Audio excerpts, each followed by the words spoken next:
Wait a minute! You stupid wife! Remember this! Of course, I have no intention of remembering. Behind me, a noisy woman is clutching her stomach and desperately shouting at me, but I don't care. Besides, this is the first time I've run this hard since becoming an adult. Come to think of it, I was pretty fast on my feet during my school days. That thought crossed my mind. I'm out of breath and it's hard, but strangely, I feel exhilarated. I'm free from now on. My name is Lisa. I'm a 35-year-old office worker. I work in the administrative department of a major corporation. It's not that I have high expectations, but before I knew it, I was not just in my 30s but almost in my 40s. It's not that I don't want to get married, but as my years of service have increased, thankfully so has my salary, and I can live alone if necessary. However, there are times when I feel lonely.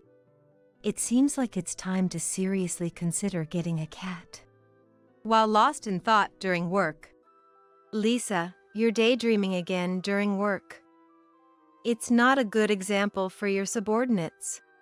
Ryan, a salesperson from a client company, peeked at my face and spoke to me. He's about the same age as me, but looks so young that he could pass for his 20s. My colleagues also said he was handsome. Spring makes me sleepy. Let me guess, you ate too much lunch? We've known each other for a long time, so we can joke like this. Watching our interaction, some colleagues teased us, suggesting we should date. I just brushed it off, but then an unexpected event happened. Lisa, I want you to marry me. Ryan, who had been waiting for me at the exit after work, suddenly asked me out for a meal. I thought it was his usual joke, especially since we had been drinking, but it seemed he was serious. To be honest, I was a little interested in him, so I was happy to hear that. I asked him to wait a bit for my answer, and then I formally accepted. After we started dating, I began calling him Ryan by his first name. He always brought up new topics and was a great conversationalist, typical of the top salesperson. Since we knew each other from before, we never really had a big fight, and 6 months into the relationship, he proposed to me at a place with a beautiful night view. Of course, I said yes. Little did I know that this man would turn out to be incredible in ways I never imagined. After getting married, my husband was transferred to a department with more business trips. The salary will be higher, and we'll have a more comfortable life.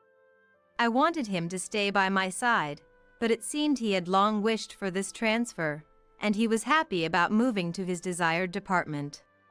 He was away from home for half of the month, and even though we were newlyweds, maybe I should really get a cat. I started to seriously consider it. Having lived alone for a long time, I had no trouble spending time by myself. With my husband away, there was no need to cook elaborate meals. There were days when I just made simple dishes for dinner. The married life I had imagined when I was single was far different from reality, leaving me feeling a bit empty. My husband earned well, but as we didn't have children, I felt there was nothing for me to do at home, so I continued working. Aren't you going to have kids? At a drinking party, a colleague with children sympathetically asked me, but I just laughed it off with a haha. I wanted children sooner rather than later, considering my age, but it seemed my husband felt differently. He said he wanted to cherish our time as a couple, which made me a bit happy, but I also felt anxious. Someone who trampled on my feelings like this intruded. One day, as usual, my husband was on a business trip, and I was quietly having a drink alone when the doorbell rang. Seeing the person on the screen, I couldn't help but let out a sound. I couldn't just ignore it, so I let the person into my room. Please call before you come, Mia. How many times do I have to tell you? Not sure if my reluctance showed on my face. You always look so gloomy, Lisa. Oh, Ryan is not home again? You guys aren't young anymore, shouldn't you be more worried about having kids? The one who would say such rude things so nonchalantly was my husband's mother, Mia. She barged into the room and finished off the bottle of wine I had opened. Then, without asking, she opened the refrigerator. Oh, there's some expensive-looking meat. I can take this, right, Lisa? It was an A5 grade steak I had bought as a treat for myself to cook the next day. Mia, my mother-in-law, would come to our house and pester me for things. What? No, of course not. I realized my mistake the moment I said it. Mia's face turned sour quickly. Huh? Living a life of luxury with my son's earnings, and you can't even share a bit? Sit down. Once she started, Mia was unstoppable, lecturing me endlessly. She would go on and on about how she raised her son with care, how she was strict to get him into a top university. She detailed the expenses of getting her son through college. Mia said these things, but I heard that it was my father-in-law who worked hard and earned money while Mia had always been a housewife. Maybe her frugality contributed to that. I've been subjected to this talk annoyingly many times. I've tried pretending not to be home, but she would knock on the door until I came out. Sometimes, I had to call my father-in-law to come and get her. Every time I saw him, he looked tired. Come on, let's go home. Enough is enough.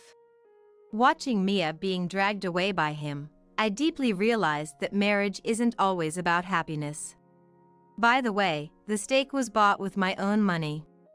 As if I'd give it to Mia. Every time she appeared, I was glad we weren't living together. Then, one day it happened. I was relaxing on the sofa, sipping coffee on my day off, when… What? What did you just say? I couldn't hide my shock at my husband's words. I said, divorce. My parents, they got divorced. Tying his tie, my husband told me calmly. According to him, my father-in-law's anger towards Mia finally reached its limit. Of course, Mia refused the divorce. In the end, it turned into quite a battle, each hiring lawyers. The amount Mia demanded for the divorce was much higher than the norm, but my father-in-law agreed to it just to get away from Mia. My father-in-law's family was wealthy, and he himself was an executive of a large company. With that, Mia must have gotten quite a sum. He always looked so worn out. It's good he's free from Mia now. As I was thinking this, my husband said, So, the house was Dad's, and he's already put it on the market. What will Mia do now? As I was thinking, the doorbell rang. Not Mia again, I thought, but my guess was wrong. A uniformed delivery person stood there. I thought it was a courier and opened the door, but Mia was there with the delivery person. Confused. Where should we take the stuff? The delivery person asked, and Mia barged in. Please take it to the back room, she said. Thanks for agreeing to live together, Ryan. You're such a wonderful son of mine. I was completely left out. In no time, the spare room, which had been used for storage, was filled with her belongings, and it was transformed into Mia's living space. What? I haven't heard anything about this. I can't just accept sudden cohabitation. If it were the kind Mia, it wouldn't be a problem. But this Mia was different. As I desperately refused, both of them looked at me with puzzled faces. Isn't it all the same whether we live together now or in the future? You'll take care of Mom then, Lisa. My husband said such an absurd thing. Apparently, taking care of Mia was a foregone conclusion for me. Absolutely not. This is ridiculous. I'll divorce. This is crazy. Stop making fun of me. To this, they both started laughing at me as if I was a joke. Divorce? Try it. You'll be the pathetic one, you know? You should be thankful I even married a leftover like you. Hit with such harsh words, I felt everything go dark before my eyes. My husband said he married me for his social status. As he got older, more people around him were married, and marriage was a status symbol in society. He chose me because of my decent looks and good reputation, and he thought I seemed obedient, he said with a laugh at the end. I'll never sign the divorce papers. Well, I'm off on a business trip again, so I'm leaving now. Saying this, he left the house humming, leaving behind both me and the detested Mia. Watching me stand there dumbfounded, Mia said, "How pitiful, a woman unloved by men." She retorted, laughing at me. "You're one to talk, having been divorced yourself." That's what I said. Mia screamed, but I couldn't afford to waste my energy on this woman. I locked myself in my room, pondering how to get a divorce in my favor. I searched the internet, but my husband hadn't done anything particularly wrong. At most, he had the crazy Mia. Not even cheating. As I thought this, Mia banged on my room door so fiercely I thought it would break. "Come on! Get out here now!" Wondering what was happening, I came out to find several delicious-looking dishes on the table. Thinking Mia had prepared the meal, I sat down. Well, she's a bit nice after all. Just then. "Hey! What are you sitting down for? Pay up!" I looked where Mia was pointing and saw a confused delivery man at the door. Dumbfounded by Mia's stupidity, I said, "I won't pay for it." Then I returned to my room and locked the door. She screamed outside for a while, but eventually quieted down. Seems like she paid for it herself. Good. From then on, Mia and I hardly exchanged words. I've heard of married couples living like strangers, but what was this relationship? I even thought about such trivial matters. My husband's visits home became even less frequent, and when he did come home, he and Mia would be having a party-like time. I was quietly preparing for divorce. The more I researched, the more shocking secrets about my foolish husband came to light. He was truly Mia's son. A real piece of work. Mia never cooked, relying on delivery for every meal. And she ordered a lot. Given her large size, it made sense. Once, I prepared a meal for Mia, but she threw it away, plate and all. When I found it, I was so frustrated I cried. Mia had always been stingy with money since the beginning of our marriage. Extremely reluctant to spend more than necessary. She had no problem coveting others' belongings. Once, after a bath, I was eating ice cream when she barged in unannounced. "I'll take one of those," she said, and shamelessly ate one of the 2 ice creams in the package. A greedy and unpleasant person. I continued this life for nearly a year. Although Mia and I were living together, we barely saw each other, so it wasn't too hard. I considered moving out, but I didn't want to be seen as running away. More than that, the thought of the 2 of them falling into hell made me giddy. "Mia." One day, when I suddenly spoke to her, Mia involuntarily shuddered. "What do you want? How about we go out for dinner together? Unlimited high-end lobster. Plus, it's unlimited time right now." At my suggestion, Mia, always eager for a meal, was immediately interested. "I'll go, but you're paying, right?" As always, she was presumptuous, but I answered with a smile. "Of course." Once Mia knew it was on me, she began ordering one dish after another at the restaurant. "I'll take 5 servings of premium lobster, same for shrimp and scallops." And then, like a black hole, Mia devoured the meat continuously. Other customers glanced and whispered, laughing at her. "I get it. She's practically a cow herself." Here's where my plan hit a snag. I intended to leave Mia at the restaurant and return home early, but she protested. "Eating alone is embarrassing." That's what she said. I think you're embarrassing enough already. In the end, Mia, taking advantage of the unlimited time offer, silently ate meat for 3 hours.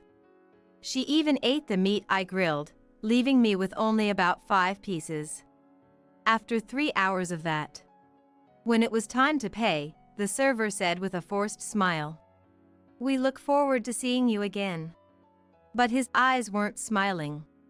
He probably hoped never to see such a customer again.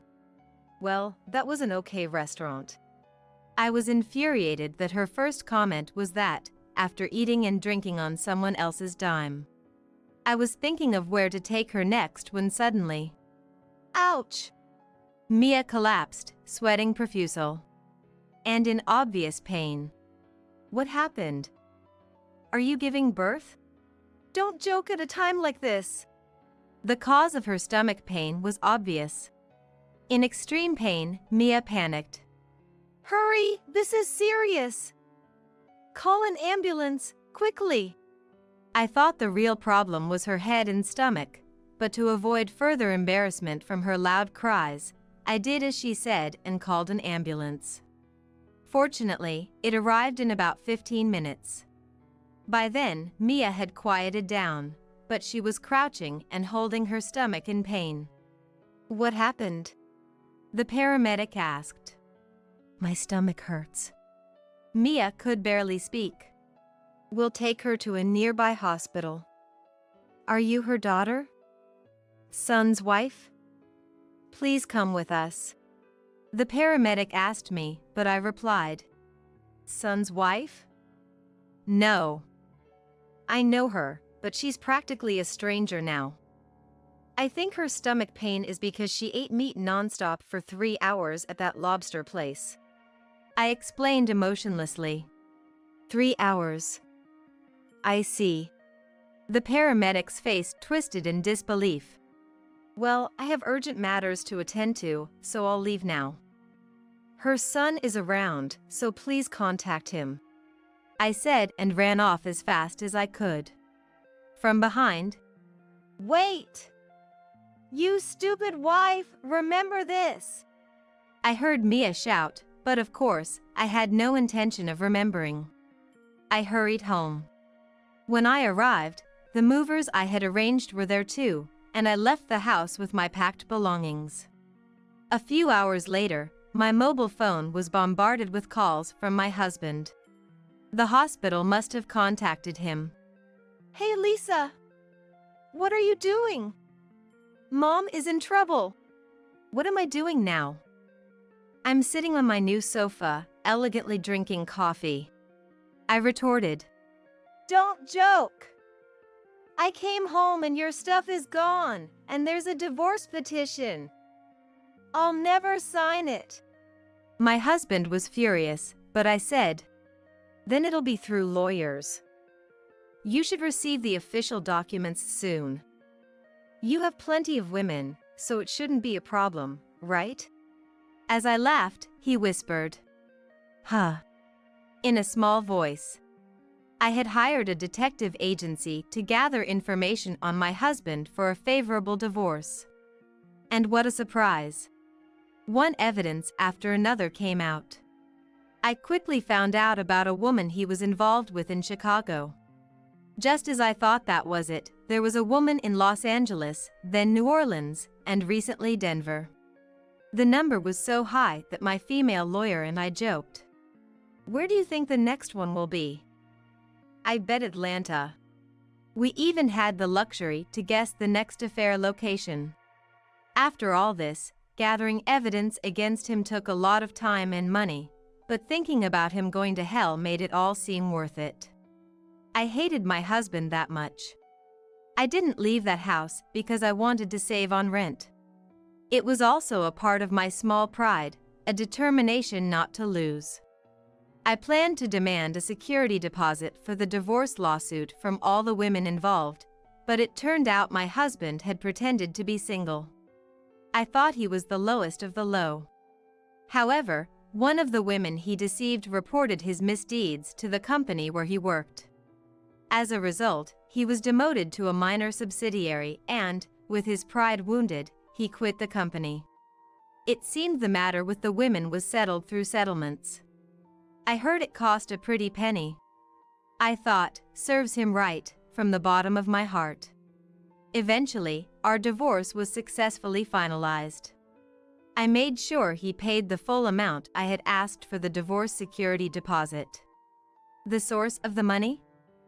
He had to sell his stocks and savings from before we were married, and it still wasn't enough. Most of it was paid by Mia, my ex-mother-in-law. Despite receiving a substantial amount from her ex-husband during their divorce, it seemed she had nearly run out of money. She must have been shocked to see her son in such a mess after she got out of the hospital. Good riddance. By the way, Mia's stomach pain turned out to be appendicitis, not food poisoning. Seems like her stomach is just as unbelievable as ever. Mia always focused on academic credentials, but I thought she should have taught her son other important lessons. As for my ex-husband, his final choice of woman was, disgustingly, a colleague from my workplace. It was the same married colleague who kept nagging me. Aren't you going to have kids? Having an affair with someone else's husband while being married herself, how foolish. I made sure to demand a security deposit from her. But this colleague hadn't realized she was just one of many, and their relationship ended quickly. It seems she got divorced too. Once, on my way to work, I saw my ex-husband and Nia in shabby clothes. The once handsome man had lost his hair due to stress, looking like a defeated samurai. Almost unrecognizable, appearing in his 50s. Mia, once so plump, had lost a lot of weight. They both looked like they were living on the streets. It was none of my business. As for me, I continued working but requested a transfer to an affiliate company. Thankfully, my take-home pay remained the same, and I continued my previous lifestyle. One thing has changed. When I come home and say, "I'm back," 2 adorable cats come to greet me, twining around my feet. Wait a bit, I'll feed you soon. A friend was looking for a home for 2 sibling cats, and I finally got my long-desired pets. For them, I moved to a pet-friendly apartment. Every day is now a storm of affection. For now, I've had enough of marriage. I plan to spend my days happily with these cute cats. From now on, my daughter and her husband will live in this house, so you need to leave. Suddenly, Rosa, was told by my MIL Loretta to leave the house. To add insult to injury, my husband Arnold handed me a piece of paper. Huh? What's this? You'll understand once you see it. It's a divorce application. Originally, this house was purchased with my savings. Arnold, who only works part-time, couldn't possibly afford it with his monthly income. Despite Loretta and Arnold wanting to live together, I complied with their request. Why do I have to suffer like this? Well, all right. I understand. As I said this, the 2 of them were overjoyed. Now, at last, the nuisance is gone from this house. I didn't expect her to leave so easily. These people are definitely going to hell. Just you wait, I'll make sure you 2 are the only ones who won't have it good. 3 years ago, I married Arnold, who I initially met at the same trading company. After getting married, I resigned, but there was a reason for this. While working as an employee at the trading company, I often drew illustrations as a hobby and posted them on social media. At some point, my work caught attention on social media, and I started receiving many requests for illustrations, making up to $10,000 a month at times. I've finally started to make some good money recently. Really? That's great. Hope you can keep earning steadily. While saying this, Arnold supported me in continuing my illustration work remotely, and our married life was going quite smoothly. 5 years into our marriage, just when I started thinking about buying our own home, Arnold was laid off. It was due to personnel downsizing amid the recent economic downturn. I've worked so hard for the company, and this is how they repay me. I'm sorry. I didn't know what to say to Arnold, who was apologizing to me in tears. All I could do was to stay by his side until he calmed down. A month later, Arnold started a part-time night job at a nearby grocery store, but his income drastically decreased, earning only about $700 a month. I have to work even harder. Since then, I've taken on even more projects, and our savings have significantly increased. With this much, we can afford our own home. Another year passed, and I decided to consult Arnold about buying our dream home. Hey, should we buy our own home soon? But, I don't earn much. Leave that part to me. We've saved enough, it's all good. Arnold, looking somewhat apologetic, responded to my confident declaration. Well, I know this might sound strange to ask, but could we get a house where my mom can live with us too? Dad's passed away, and more importantly, her house is getting old. She even mentioned that if we're building a house, we should live together. Arnold's father had passed away from a heart attack when Arnold was in elementary school. I was grateful to Loretta and understood Arnold's feelings towards her. All right. Got it. Let's respect Loretta's and your wishes and get a house where we can all live together. And so, Arnold, Loretta, and I visited a house builder and signed the contract for our dream home. The interior was largely influenced by Loretta's and Arnold's preferences. I would have preferred it in my own style, but oh well. If the two of them are happy, that's all that matters. That's what I thought, never imagining I'd be betrayed in such a manner. About 10 months after signing for the house, it was finally completed. I even set up a study for work, and it's so comfortable, my illustration work is going well. Rosa, thank you for building such a wonderful home. It's absolutely fine. I'm always grateful for your help. Loretta seemed really pleased too, constantly thanking me, and I was truly glad to see her happy. Life in the new home was smooth at first, but after 3 months, Loretta's attitude towards me changed. Hey, can you clean my room a bit? I'm a bit busy right now. Busy? But you're just cooped up in your room doing nothing, right? Arnold's been complaining that you don't work properly. Not working properly?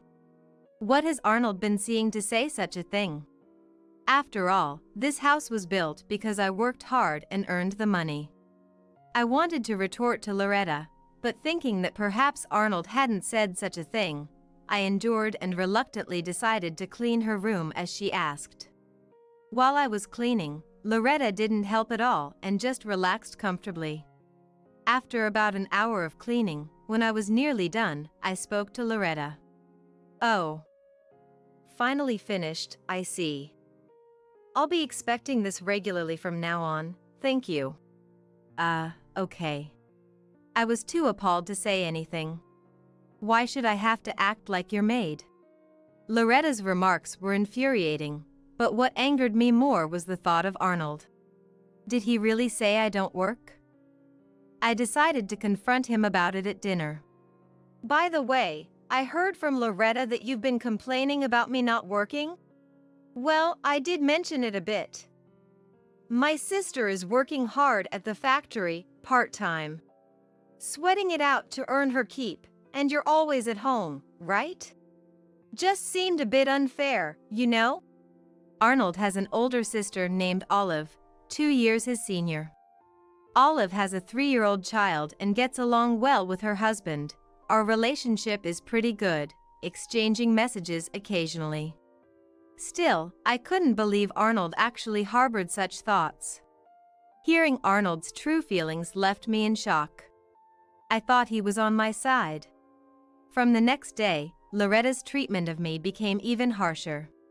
It started with just cleaning, but gradually escalated to give me a massage and make me some coffee, treating me like a complete maid. Arnold, as usual, had no intention of looking for a full-time job. Hey, isn't it about time you find a full-time job? Quiet. You're earning well, right? Then it's fine. Between Arnold's refusal to listen and Loretta's daily demands, my mental state was reaching its limit. Olive, I'm at my breaking point. Please help me. Are you okay? After enduring this life for 3 months, I sought help from Olive, who acted promptly and sternly addressed Arnold and Loretta. Thanks to Olive, the harassment subsided for about 2 weeks. Then, one evening, as I was washing the dishes after dinner, Arnold said he needed to talk. What about? Just wait. I've called Mom, so sit down and wait. What on earth am I about to be told? I waited on the living room sofa for Loretta and Arnold, feeling frightened. Sorry to keep you waiting. Arnold said you wanted to talk. As I said this, Loretta and Arnold exchanged glances and smirked maliciously. Then Loretta slowly started to speak. This house, it's going to be Olive's family living here. So could you leave? LOL. What? What are they talking about all of a sudden? Confused by the situation, I was just shocked by Loretta's words. Hey, you listening to Mom's words? LOL and this. Huh? What's this? Arnold handed me a piece of paper. When I unfolded the half-folded paper, I realized it was a divorce application. I had no idea what Loretta and Arnold were up to. You see? It's a divorce application. Arnold watched my reaction with a laugh. But why must I go through this? I worked hard to buy this house with my own money. What's going on with you two all of a sudden? I appreciate that you bought this house. But the thing is, Arnold has been suffering because you earn more than him. A person who can't show respect to her husband doesn't belong in this house. So, we thought of letting Olive live here instead. Yeah, that's right. You've been having it too good, and honestly, I've been irritated. It's not like I wanted to quit my job, but you kept nagging me to find work. I was sick of it. I see. So, that's why they've been so harsh to me. I'm utterly dismayed by such childish reasoning. Since I bought the house with my earnings, I wanted to tell them they should be the ones to leave. But I'm tired of dealing with them. Ha. Okay, I understand. So, I should leave, right? Wow. That was quick. With you gone, the nuisance is out of the way, and we can live comfortably.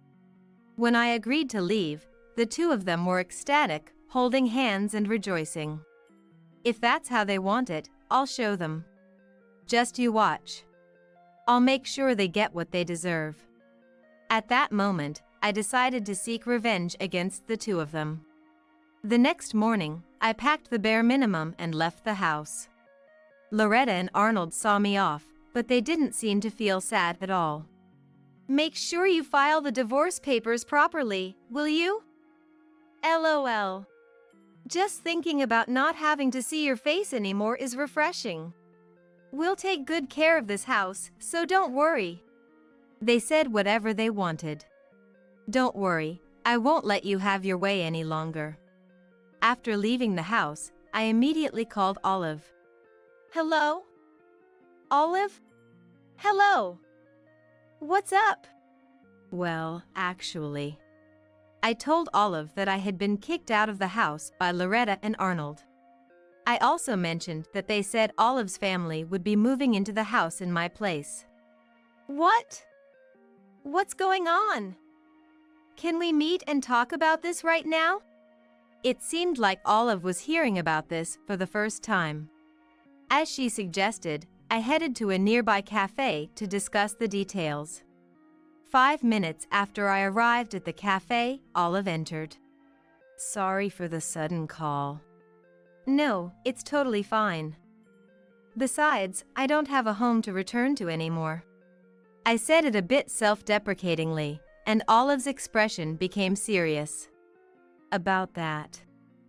I haven't heard anything about this from Mom or Arnold, and I honestly had no idea. My husband and I were actually planning to build a house somewhere else. Really? You didn't know? I had no idea. This was surprising. So Arnold and Loretta lied about Olive moving in, just to kick me out. Well, then there's no need to leave that house to him. I'm relieved to hear that. I was actually thinking about selling the house. Even if you were really moving in. This settles it. I'll make sure those two don't get to enjoy it. Yeah, those two have gotten way too cocky. Rosa, you do what you think is best. I definitely can't defend them after all this. It felt good to talk to Olive. I'm glad I could talk to you, Olive. Thank you. After leaving the cafe, I went to the courthouse and first submitted the divorce papers. Then, I headed to a real estate agent and told them I wanted to sell the land and the house, handing over the deed. Those two, unaware of this, are probably living carelessly. Every time I think of their faces, I get infuriated. According to the real estate agent, due to the good location and the newness of the building, a buyer should be found quickly. Please contact me when it's sold. I'll be staying at my parents' house for a while. I left the rest to the real estate agent and went back to my parents' house. When I returned to my parents' house after an hour's drive, my parents were there to welcome me. But they were very surprised as their daughter had returned home so suddenly. 2 weeks later, I received a phone call. It seems there was a prospective buyer for the house. They wanted to view the house as soon as possible, and it was scheduled for the upcoming weekend. Can I join you on that day? As a former resident, I think I can guide them through every corner of the house more thoroughly. When I proposed this to the real estate agent, they immediately contacted the prospective buyer, and the reply was, "We would appreciate that very much." Ah, your happy life is about to end. I can't stop smiling, imagining their panicked faces. And then, the day of the viewing arrived. As the real estate agent opened the front door, Arnold rushed out in a panic. Who are you? I'll call the police. Arnold yelled angrily, which intimidated the real estate agent, but I spoke up from behind. Don't worry about him. He has no right to say such things. Huh? Rosa? What's going on? Ignoring Arnold, I led the prospective buyer and the real estate agent into the house. So, this is the living room. While I was guiding them through the house, Arnold came to interfere with us, raising his voice again. Hey! Wait! What the hell is going on here? Hearing the commotion, Loretta also arrived. Ah, this is so annoying. What are you doing here? I'll call the police. The police? Huh, go ahead and call them. This house isn't yours anymore. I'm really sorry for the disturbance during the viewing. I'll just go and talk to those two, so please feel free to look around. If you have any questions, don't hesitate to ask. With that, I took Arnold and Loretta outside to explain the situation. Arnold's face was red with anger. You were talking about a viewing or something, but why is our house being viewed? Yeah. It's shocking that you just showed up like this. They still don't understand the situation. Then, I'll tell them everything. Our house. What nonsense are you talking about? Listen, I bought this house. My name is the only one on the deed. Also, I talked to Olive. And the story about Olive's family moving into this house was a lie, wasn't it? The plan changed suddenly. That happens all the time. Do you think that excuse will work? I spoke directly with Olive and confirmed it. The story you told, Olive had never heard of it before. As I said this to them, they bit their lower lips and became speechless. Also, I'll tell you who those people are. I sold this house. So now, the rights to this house belong neither to me nor to you, but to the real estate agency. That's why there are prospective buyers viewing the house today. Do you understand now?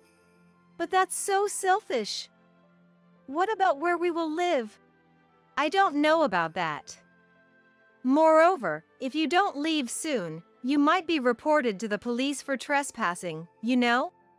As I spoke coldly, Arnold and Loretta began apologizing to me with faces that looked like they were about to cry. Don't say such harsh things. Don't abandon us. You know how little I make each month, right? I can't even live properly with that. Look, let's call off the divorce and live together again. Yeah, I think that's best. Such rotten people. I found myself slapping Arnold across the face in a fit of anger. Stop being so spoiled! Who was it that initiated the divorce? Wasn't it you? And isn't your low income because you've been too lazy to look for a job until now? And Loretta, aren't you too convenient, always pampering Arnold and trying to kick me out of the house? Let me tell you, I have no intention of taking care of either of you ever again, and I will never forgive you. Now, choose whether you want to pack your things and leave immediately or if you want me to call the police. I unleashed all my pent-up feelings, panting from the outburst. I'm sorry. We're truly sorry. Whether they were intimidated by me or not, the two of them hastily went back inside the house. Within 20 minutes, they emerged with their belongings and ran off somewhere without looking back. They were truly troublesome. They had the audacity to live off me without any gratitude and expected to continue doing so. They'd better live their lives in desperation from now on. I'm very sorry for the inconvenience. It's all fine now. I don't think those two will ever appear in this house again, so please rest assured. After seeing off the two, I apologized to the prospective buyer and the real estate agent and continued with the viewing. 2 weeks later, I received a call. The sale of the house was officially finalized. Finally, I was able to sever ties with that house filled with nothing but bitter memories. Phew. I can finally relax. Just as I was thinking this, I received a call from Olive. Hi, long time no see. How have you been? Long time no see. Oh, about that house, it's been successfully sold. Really? That's great. We had a light conversation for a while, but then I started wondering what Arnold and Loretta were up to. By the way, what are those two doing now? Oh, they're living together in a cheap and dingy apartment. Arnold is still only working part-time at the grocery store. It seems like he's started to seriously look for a job, but at his age, it's tough to get hired. They're making so little that Mom is also working a part-time job stocking shelves at the supermarket. Considering everything, getting a divorce might have been the right decision for you. Olive was right. If I had continued living with them, my burden would have only increased. Haha, lol, that might be true, lol. I'd like to keep in touch with you, Olive. Is it okay if I call you occasionally? Really? That would be great. Please do. Let's go out for lunch sometime with my child. And with that, the phone call ended. I guess it suits me best to live my life alone, doing what I like. For now, I think I'll steer clear of marriage and relationships. Agriculture, Huh? Sounds poor. Just completely mismatched with our family. My future mother-in-law said to me during a family meeting. I was well aware that my fiancé was the heir to a prestigious company. And I thought I understood what it meant to become his wife, how challenging it could be. But the words of my future mother-in-law were more cutting than I expected. She looked down upon my grandparents, who raised me, as mere country farmers. The arrogant future mother-in-law always stayed true to herself. This did not change even during the family meeting we had with my grandpa. However, Emily, haven't you realized? The shocking past revealed by my future father-in-law. Hearing this, the pride of my future mother-in-law was shattered. My life has been a whirlwind in the first half. Now as an adult, I sometimes feel that way. My name is Serena, I'm 27. As a child, after losing my parents one after the other, my grandparents raised me. My dad passed away from illness in my first year. And my mom suddenly disappeared in a car accident when I was in 4th grade. I somewhat understood my dad's death because others told me, but I fully comprehended my mom's. Perhaps due to the difference in my age, I had somehow moved on from my dad's death. But accepting my mom's took much longer. Supported by my grandparents, I believe I've overcome the sadness of being without my parents as I grew up. And they gave me unlimited love. To ensure I didn't struggle, they put me through college, always prioritizing me. I'm currently working as a professional in a company. In this industry-leading and long-established company, there are various people. But I never imagined I'd meet the president's son, let alone date him. Serena, would you date me? Tyler was one of the employees seconded from a subsidiary to the head office. Only a few people in the company knew Tyler was the president's son. I didn't know until Tyler and I started dating and he confided in me. Dad said to work at the head office, but I wanted to see every part of the company for the future. Really? I believe in the necessity of starting from the bottom, even if it's not quite apprenticeship. Tyler and I participated in various projects together. He always worked more earnestly than anyone, taking on even the smallest tasks. When needed, he could lead and inspire the team. So kind, yet strong and dependable. Marry me. On our 2nd anniversary. At the aquarium, our first date spot, Tyler knelt down and proposed to me. It was a classic proposal. I'd be honored. With happiness and a bit of shyness, I accepted his proposal. When I told my grandparents, they cried with joy. Serena is getting a family again. It's like gaining another grandchild. My grandparents were looking forward to meeting Tyler.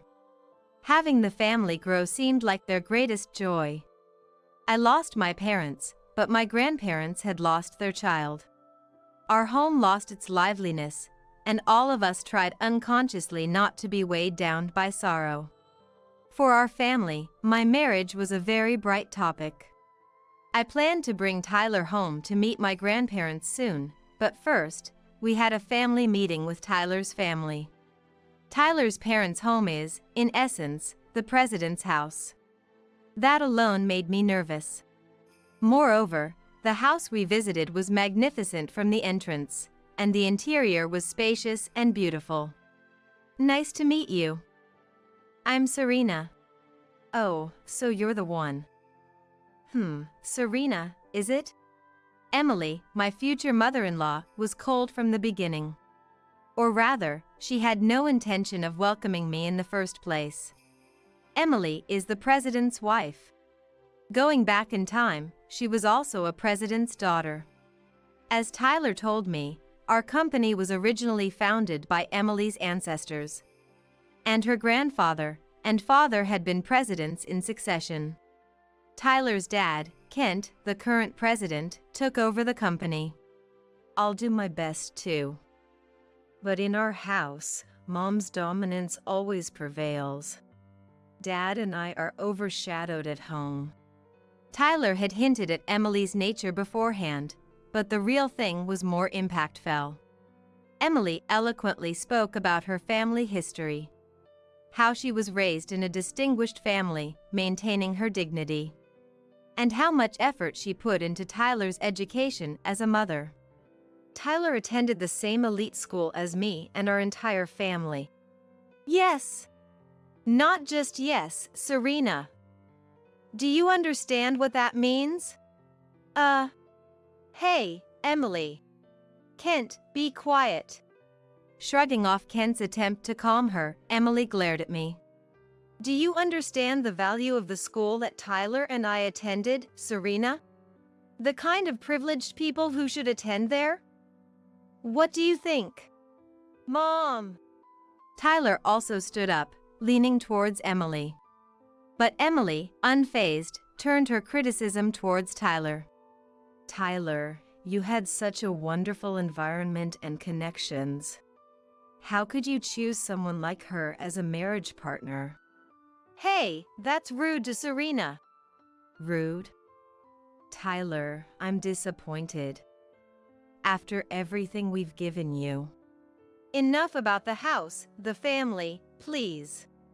Yes, it's supposed to be a happy occasion. You all be quiet. What was supposed to be a meeting for the upcoming marriage turned into a family argument. I couldn't intervene, and in the end, Kent somehow managed to calm Emily down. On our way out, Kent desperately apologized to me. It's okay. I'm sorry for troubling you today. No, it's not your fault. It's our fault. The disappointment I felt seemed less than the shock Tyler and Kent experienced. Kent approved of the marriage, but Emily only reluctantly accepted it, not welcoming me. Whenever I joined family meals as a fiancé, Emily would sigh and express her discontent. Once, she asked about my family. I told her the truth, not hiding anything. How I lost my parents early and was raised by my grandparents. How we overcame sadness together, the three of us, supporting each other. How my grandparents worked hard in agriculture so I wouldn't have to struggle. I am nothing but grateful to my grandparents. I believe my parents are watching over us, but the love I received from my grandparents who were actually there for me, I still remember it strongly. I conveyed my feelings. The rest was up to how Emily felt about it. I hoped she would understand, even a little, but I was naive. Agriculture, huh? Sounds poor. Just completely mismatched with our family. Mom! How could you say such a thing? That's right. Emily, how far will you go in belittling people? Belittle? I'm just telling the truth. Emily and Kent argued as they used to.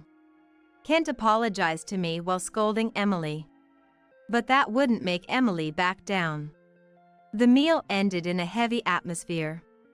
Serena, if you're fed up, you can leave me. Marrying me means dealing with Emily. I can't cut ties with her because of the company. Think about it while you still can.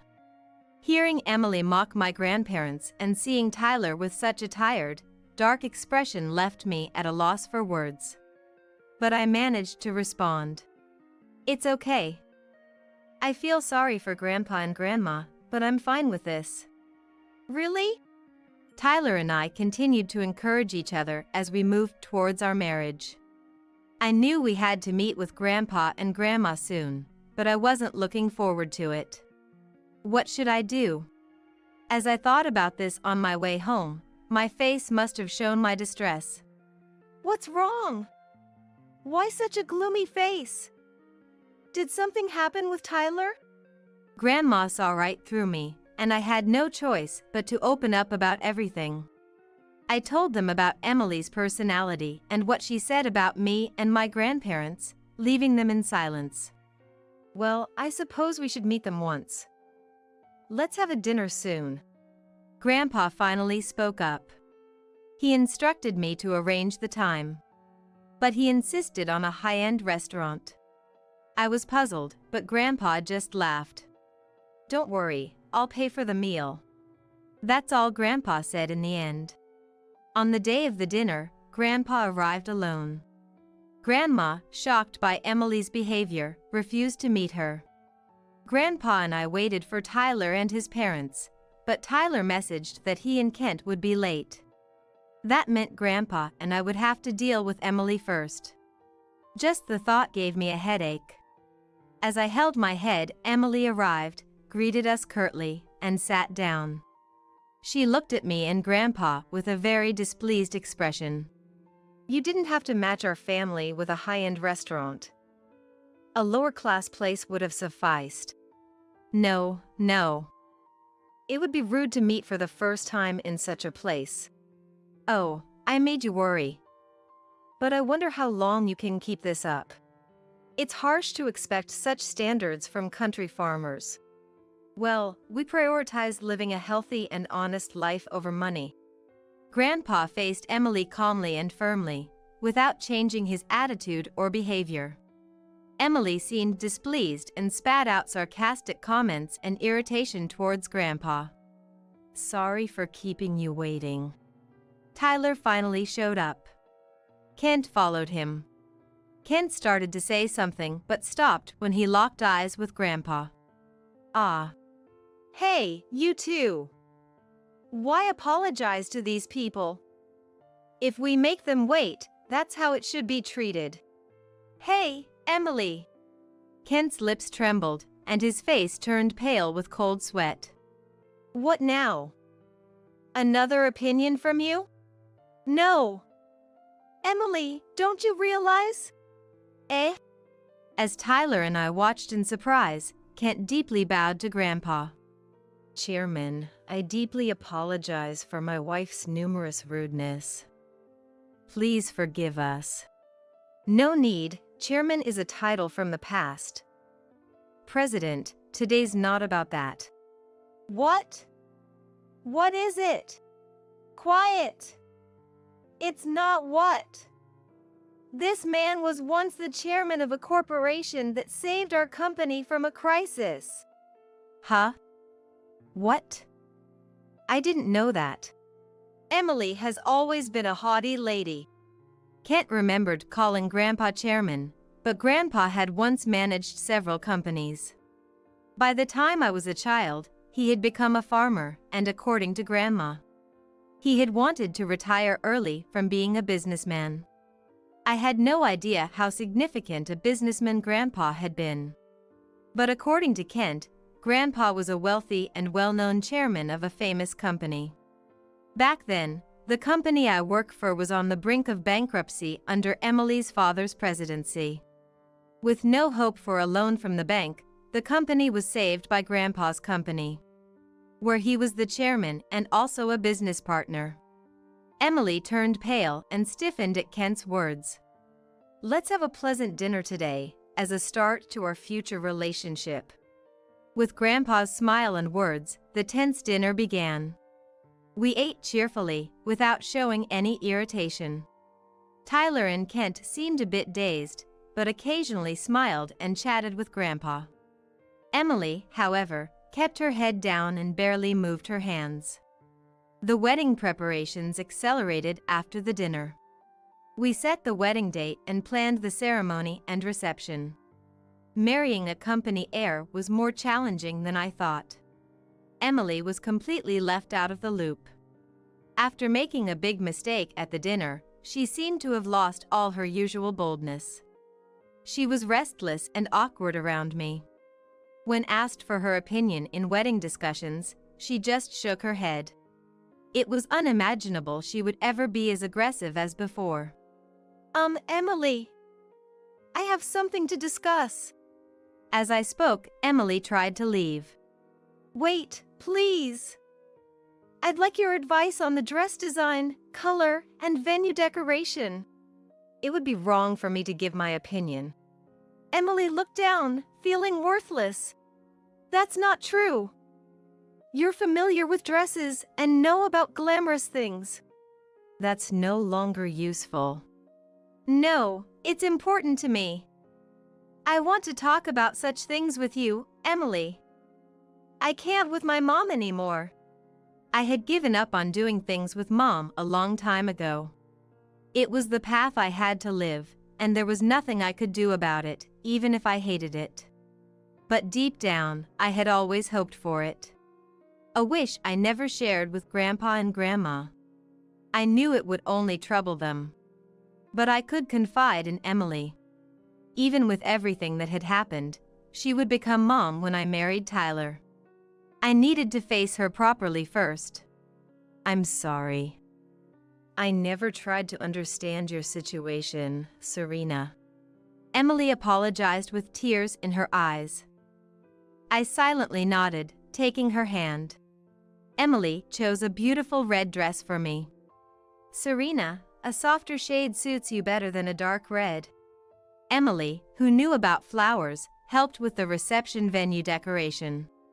Tyler and Kent looked on happily as I, the planner, and Emily gathered together to discuss. I'm ready to live with my new family.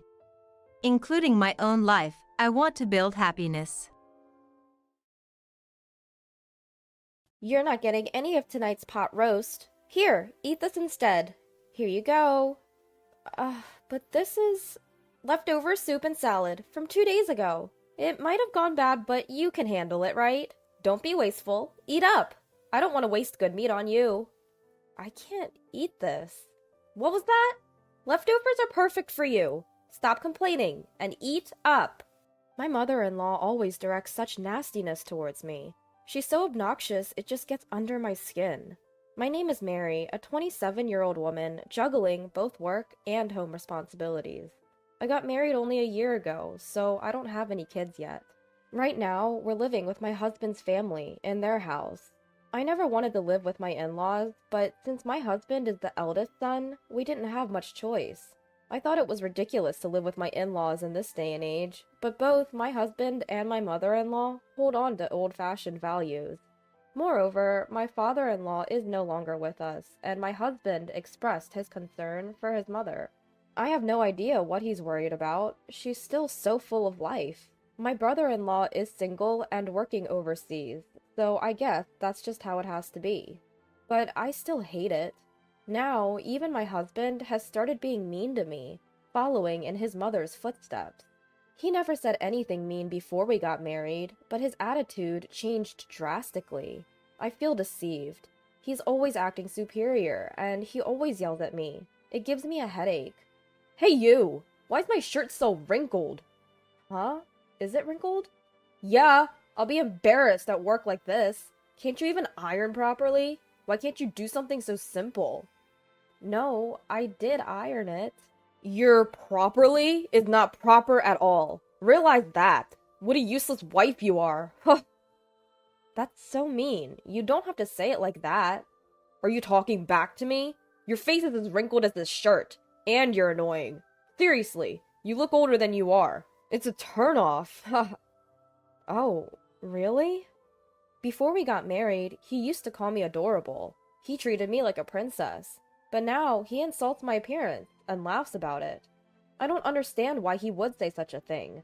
I'm not wrinkled or anything. It crossed my mind that he's actually balding for his age. I even found myself wishing that he would go completely bald one day. Our marriage is still pretty new, but I'm concerned about the future. Sometimes the word divorce even flashes through my mind. I was exhausted every day, and once I finished the housework after getting home from work, I felt like I was about to collapse. But my mother-in-law never helped with the chores. She seems to spend her whole day blankly watching TV. There were crumbs from snacks on the floor in front of the TV, and a lot of them. I had to clean them up, and I wish she would at least use a plate. Then, after dinner one day, my mother-in-law started to speak. Hey, let's all go to a spa resort when the new year comes. Oh, that sounds great. All right, I'll make the reservation. I'll get on it first thing tomorrow. Thanks, Mom. My husband and mother-in-law seemed very happy. I didn't really want to go with these people, but I was interested in the spa resort itself. I love visiting spa resorts, and this one was famous enough to be featured on TV recently. I thought it could be a great memory if I could ignore these annoying people. So inside, I was actually excited. After this, my mother-in-law said she had something to discuss. I wondered what it was and headed to the living room. You know, we only have a small car, right? So I was hoping we could borrow your family's minivan. After all, we can load lots of luggage in it. All right, I guess. My father has both a minivan and a small car. He usually commutes in the small car and uses the minivan for shopping trips or camping, which is his hobby. When I called my father, he readily agreed to lend it to us. With that, we welcomed the end of the year vacation. I had to clean the house, so it was again incredibly busy. However, thinking that a spa resort was waiting for me after getting through this year-end period helped me push through. As expected, my mother-in-law wouldn't move from the sofa. She laid there all the time, looking like a statue. Then the morning of New Year's Day arrived. I woke up thinking about the long-awaited spa resort, but was surprised when I looked at the alarm clock. I had overslept. What? It's already 8:30? But David isn't here. Why? My husband, who should have been sleeping next to me, wasn't there either. I thought he might be in the bathroom, but he wasn't. Huh? Where is everyone? Did they go somewhere? I peeked into my mother-in-law's bedroom, but she wasn't there either. I began to wonder if they left without me. In a panic, I checked my smartphone. I always charge my phone in the living room before going to bed. There was a text notification on my smartphone. It was from my mother-in-law. We're going to have fun! We never booked a place for you. You can spend a lonely New Year. It's okay if the bride doesn't come. So my mother-in-law never intended to take me with them from the start. And she planned to enjoy it with my husband. I was really sad. At the same time, I was also very angry. It's terrible to deliberately stop my alarm clock to make me oversleep. And I suspect the reason she made me drink a lot of alcohol the night before was to make me pass out. I regretted drinking that much. Although it's a relief that she didn't drug me, I was irritated about her pushing drinks on me. Well, there's nothing I can do, even if I get angry. So I decided to enjoy myself alone, at home. I really wanted to go home to my parents, but they're also away on a trip by plane, so it's pointless to go back. So I ordered a pizza for delivery that day, and spent a lonely day. Then my mother-in-law and husband returned from their trip. They had broad smiles on their faces. It was so fun! It was the best! I want to stay there again. Of course, without you, Mary. Here, this is a souvenir. What is this? It's a stone I found lying around. It suits you perfectly. Oh, is that so? I couldn't help but think that my mother-in-law was extremely spiteful. Frustrated, I went to return the minivan to my parents' house. I thought they would be home by now. When I arrived at my parents' house, my father came to greet me. Did you enjoy the spa resort? That famous spa should have been quite satisfying. I didn't go because I'm the bride. What? I was told by my mother-in-law that it's fine if the bride doesn't come. I was left behind. When I woke up in the morning, no one was there. What? After that, my father started to do something. Then he had me sit in the passenger seat of the minivan and started driving. The car was headed back to my in-laws' house. When I glanced at my father's face as he drove, he seemed to be angry.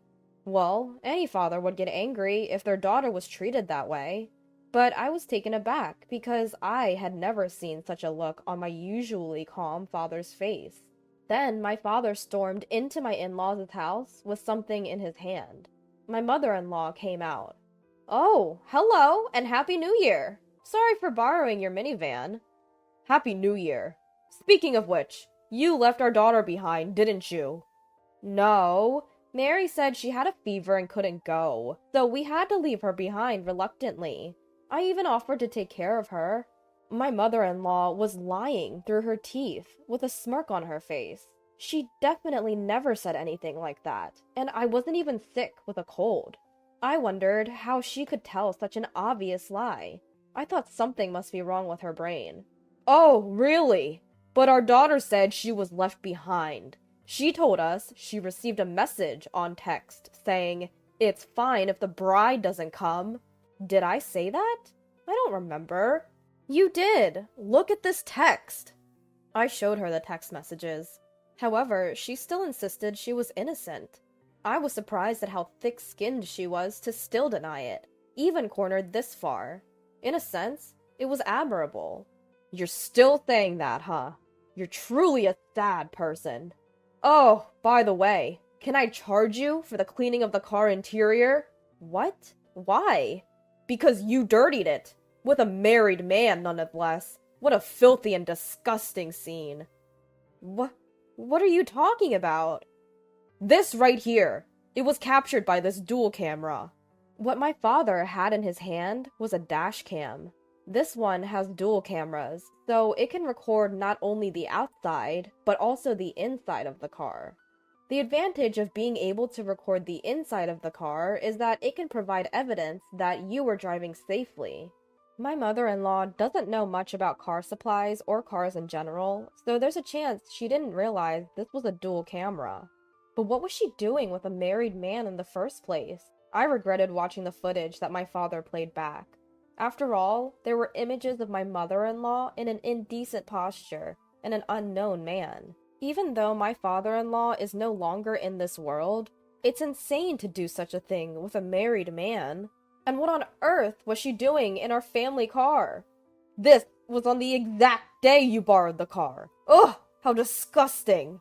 Wait! This doesn't mean we were doing anything dirty. It's not something perverted. My mother-in-law was in a panic, fumbling and stammering on the spot. Tears welled up in her eyes. She was on the brink of crying. I found myself curious and somewhat amused about when she would finally break down. Maybe I'm being cruel, but after all the time she tormented me, she deserves this much. I couldn't be sympathetic or kind to someone like her. Then she began making pathetic excuses. Her reasoning was all over the place. It was clear she was flustered. Yet, she was desperate to defend herself. Suddenly, my father pulled another item from his pocket. It was a photograph. The picture showed my mother-in-law and the man from the video engaged, in a sordid act in broad daylight. It was unthinkable. The background of the picture suggested it took place somewhere secluded, but the audacity to do this in the daytime was still shocking. You wouldn't have seen these if you hadn't been mean to my dear Mary. Why do you have that picture? Because I'm a detective, remember? Oh. Do you recall now? Look, I've been telling you this all along, haven't I? My father is a detective, which explains why he had such a photograph. Coincidentally, the wife of the married man in the picture had hired him for an infidelity investigation. It turns out the wife of this man hired me to investigate her husband's affair. I was surprised to discover you were the other woman. I was going to inform her next week, but I didn't expect to show you this so soon. Huh. No, I'm innocent. I was just forced into an unpleasant situation. I am not at fault. Please, don't tell his wife. It was against your will, was it? You seem to be enjoying yourself. We also have video footage of you whispering sweet words to the man. Do you want to see it? I'm sorry. My mother-in-law collapsed to her knees and burst into tears. I watched her in a pitiful state, with a cold glare. Sensing the unusual situation, my husband arrived. I had run out of patience with him too, and I proposed a divorce. I've had enough. I want to end this. Let's get divorced. What? I'll go crazy if I stay in this horrible family any longer, so I'm leaving. Hold on. What will happen to our living expenses if you leave? Huh? I was fired a while ago. My husband dropped a bombshell. Apparently, he had been fired at the end of the year. I was taken aback as he had not told me this. Despite knowing his job was terminated, he had still decided to go on a spa resort trip. He was a complete fool. I felt I had no choice but to divorce him.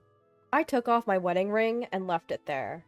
My husband desperately tried to stop me.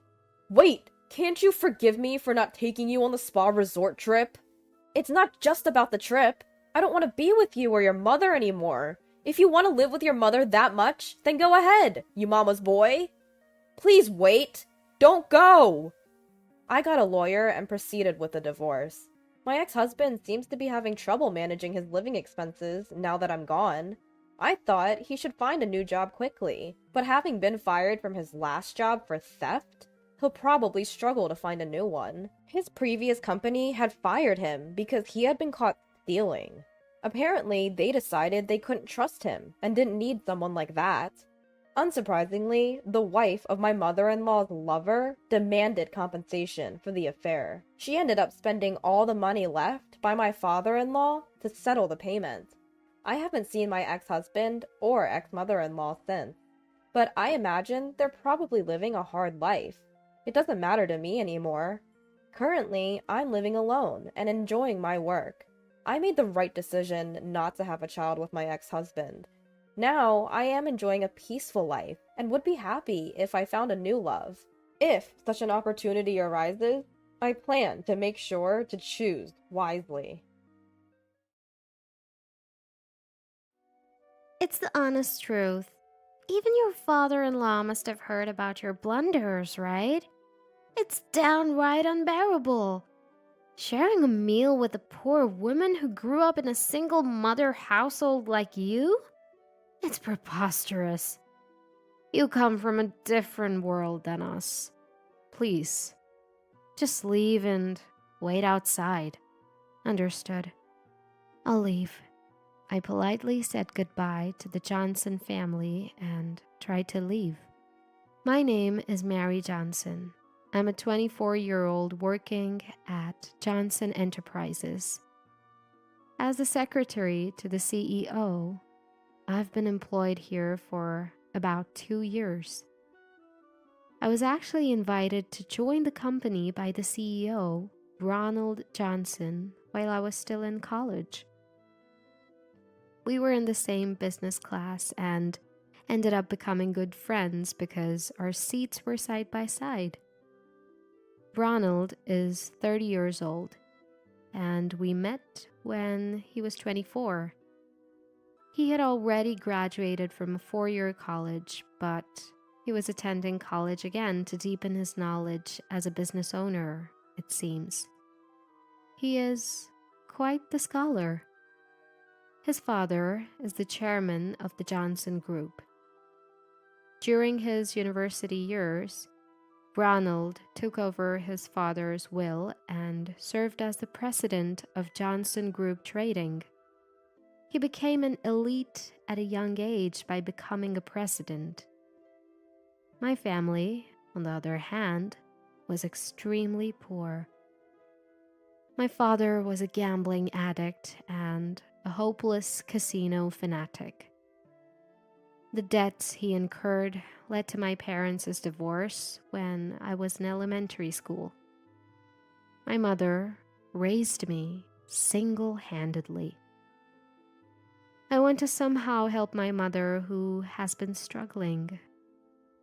With that feeling, I kept working hard at my studies. And then, Ronald, who learned about my situation, invited me to join his company, Johnson Trading.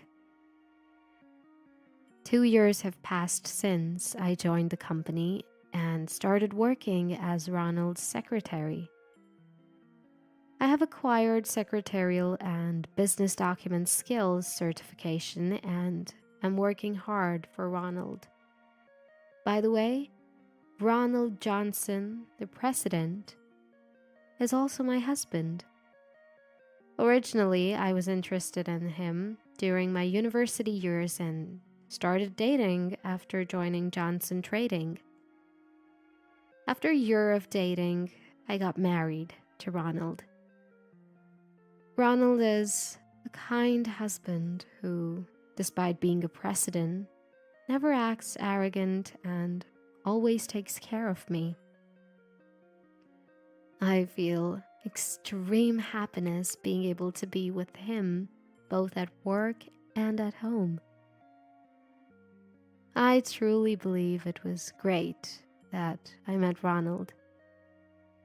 Then came a certain day. A transfer notice was announced at Johnson Trading, and I couldn't hide my surprise at the name.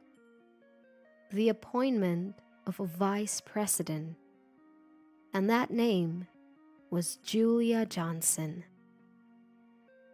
I inadvertently frowned at the sight of the new vice president's name. I couldn't believe that the person I was not comfortable with was becoming vice president. This Julia Johnson is the wife of Ronald's brother, Billy Johnson. The reason she was promoted to vice president is because she has a proven track record of reviving companies in the Johnson Group. The performance of Johnson Trading has been declining year by year. Originally dealing mainly in food and clothing, the recent epidemic has resulted in a decline in sales. Ronald was in a frenzy, trying to recover the performance, but to no avail. Hence, the competent Julia Johnson was appointed as vice president. In other words, she is my sister-in-law. Why am I uncomfortable with this person? The reason goes back 1 year. I first met Julia at the wedding reception when Ronald and I got married. She was a very beautiful and cute woman, but when I greeted her, she just said, I got a really bad impression. Did I do something? When I tried to start a conversation with Julia, where are you from? Where am I from? I'm from Cincinnati. The moment she clicked her tongue. Do you not understand what I mean? I'm asking about your social status, not where you're from. Surely you're not just a commoner, are you? I couldn't make sense of my conversation with her, and all I could say was, I am an ordinary citizen. Then she just disappeared without a word. I haven't seen Julia since then. The much anticipated day of the internal personnel change, X Day, arrived. Julia was appointed as vice president, and Ronald and I went to the station to pick her up. I was nervous about seeing her again after a long time. I didn't know what to say, so all I could say was, Julia, nice to meet you. She just said, oh, it's been a while. Got into the limousine arranged by Ronald and headed straight to Johnson Trading. When Ronald and I entered the president's office, I heard words from him that made me doubt my ears. He wanted me to be Julia's secretary. When I asked why me, he said it was because Julia had requested it. Apparently, Ronald couldn't refuse because she was his brother's wife. I reluctantly accepted when he pleaded with me. The job is the same as the president's secretary, managing the schedule, assisting with tasks, and answering the vice president's phone calls. However, since the person was my brother-in-law's wife and an unknown entity, I found it hard to do. Still, I had to do it. In the afternoon, I entered the vice president's office where Julia was. I greeted her and tried to start a conversation in the hope of getting along with her a little bit. I'm so glad that you're the vice president, Julia. I look forward to working with you. I greeted with a smile, but she said, I don't care about that.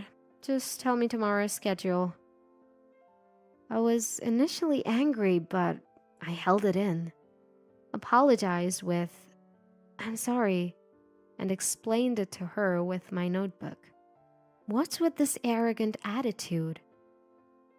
But she is a member of the Johnson family.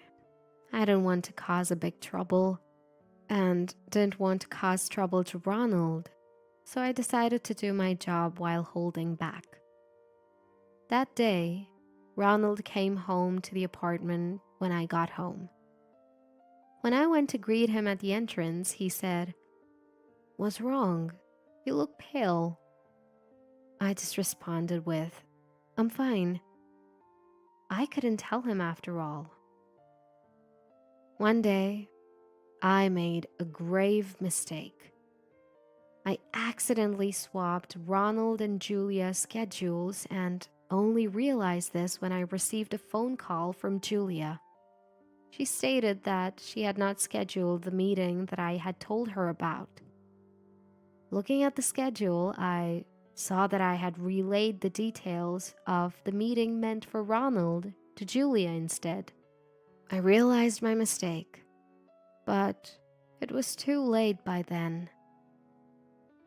I was rebuked by Julia saying, "I apologized to the client, but they didn't forgive me, and we lost a hard-won deal worth $200,000 because of you." She also lamented about the fact that she had to put up with unwanted advances from the lecherous president of the company we were dealing with to secure the deal, all of which ended up being for naught due to my error. Upon hearing that Julia returned to the office, I immediately went to the president's office. I walked in and first thing, I apologized deeply. But Julia shouted back, "Sorry isn't enough," her face as red as a demon's. I was at a loss for words when Ronald stepped in. "This time it's true that Mary is at fault, but there's nothing we can do about it now. Be careful next time." Ronald tried to mediate the situation, but Julia snidely remarked, "She'll just make the same mistake again. This is why uneducated commoners are useless." Upon hearing this comment, I recognized my fault, but wondered what she meant by not having a decent education. It felt like my personality and life were being denied, which fueled my irritation. But the mistake was mine.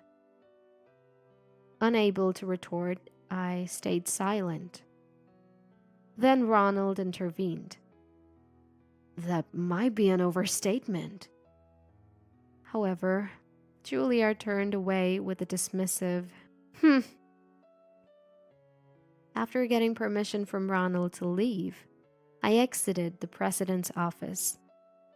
I went to the company cafe to reflect, pondering why I made the mistake. Just then, Julia walked in. I rushed to her, saying, "Julia, I'm sincerely sorry for what happened." I apologized without caring who was around. "I'm forgiving you this time because the president asked me to. But don't think there will be a next time. I can fire a commoner like you anytime." This was the last straw. I understand and accept my mistake. But what does being a commoner have to do with anything? Excuse me, is being a commoner relevant here? What? Who are you to argue? If you had a proper education, you wouldn't have made such a mistake. Well, I think my mistake and my home environment are unrelated. Is there something against commoners? I inadvertently confronted Julia. She sighed as if exasperated and said, "Never mind." Then she walked away. A week later, Ronald, Julia, and I were set to attend the head office's executive meeting. We had a pre-meeting lunch as the meeting was scheduled in the afternoon. After thoroughly checking the topics and materials, I felt well prepared this time. As our meeting neared conclusion and Ronald left for the restroom, I also went to the restroom at that time. I felt nervous about attending the meeting with Julia, fearing more criticisms. I felt a salty taste as I sipped the water in my glass, but dismissed it as my imagination and finished the drink to quench my thirst. We joined the executive meeting at 3 p.m. The meeting progressed smoothly, but suddenly, I felt an urge to use the restroom. The feeling was so strong that I could hear my stomach rumbling. There was no way I could hold it in. Yet, I didn't have the courage to interrupt this solemn meeting by declaring, "Excuse me, restroom," and rushing out.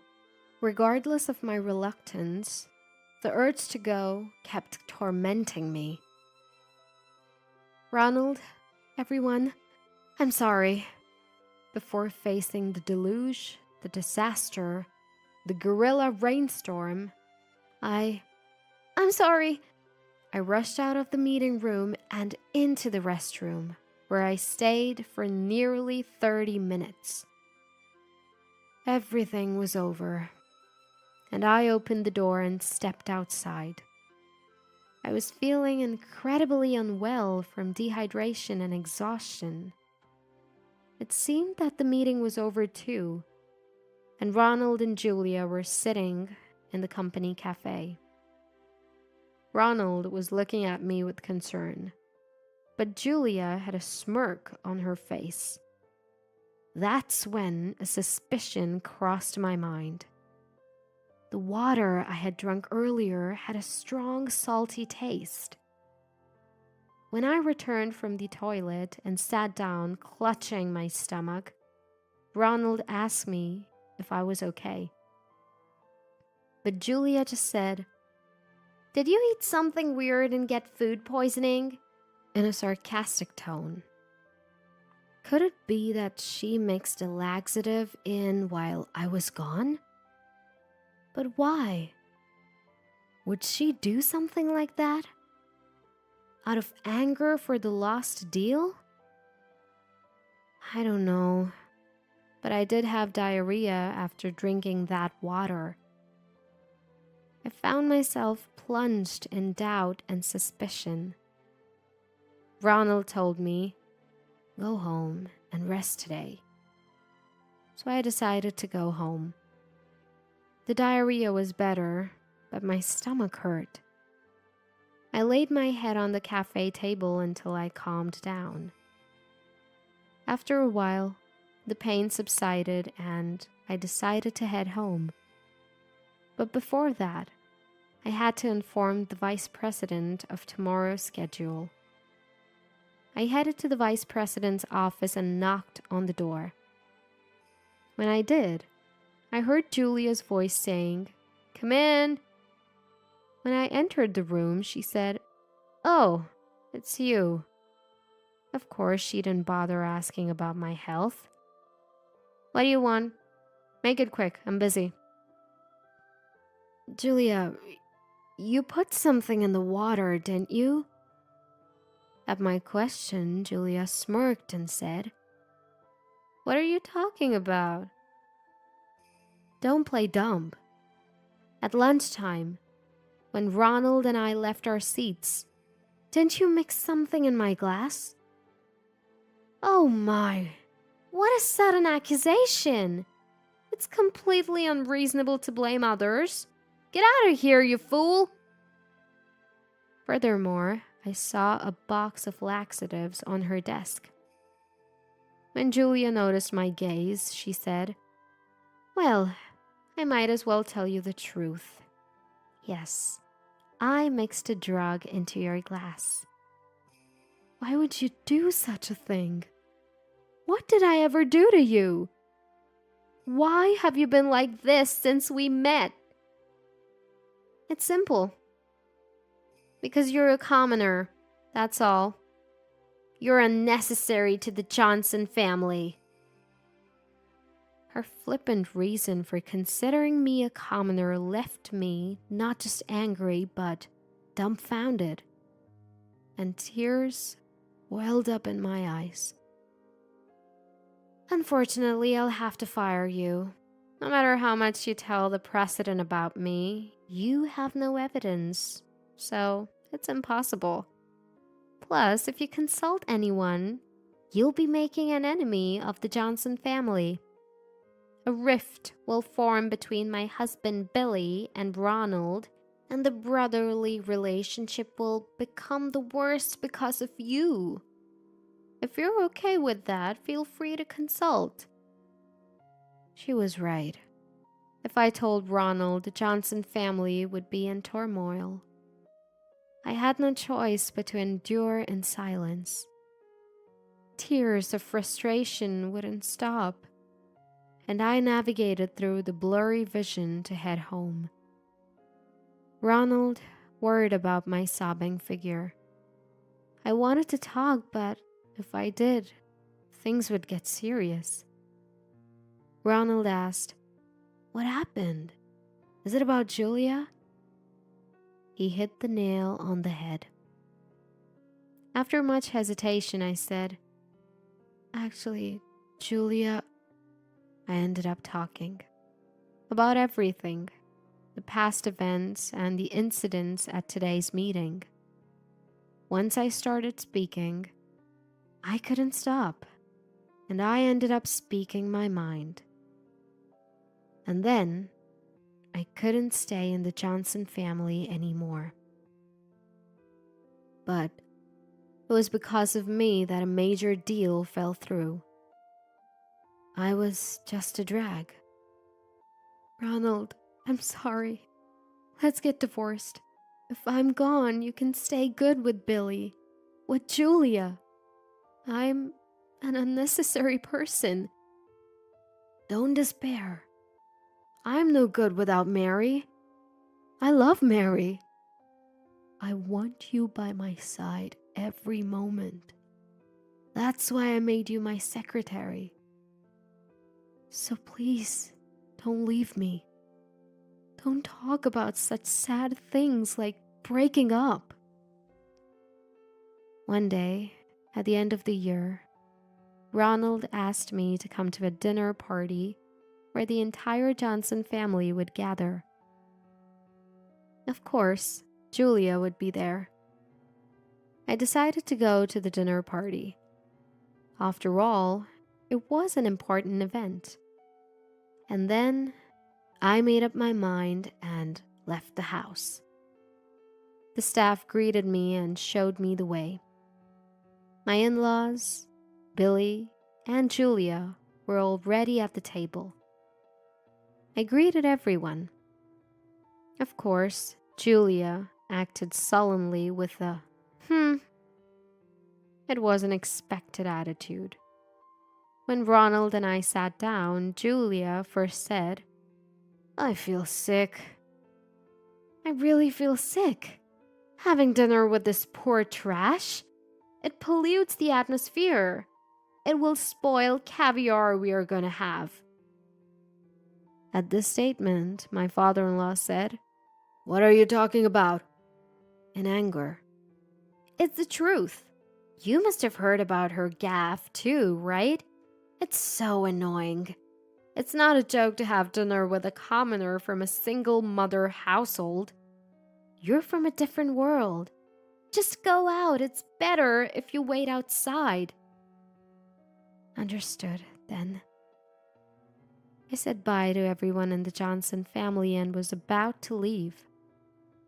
I heard my father-in-law suddenly yell, "Then you should go home." "What? What do you mean, father-in-law?" "No ifs or buts. You're the unnecessary one in the Johnson family."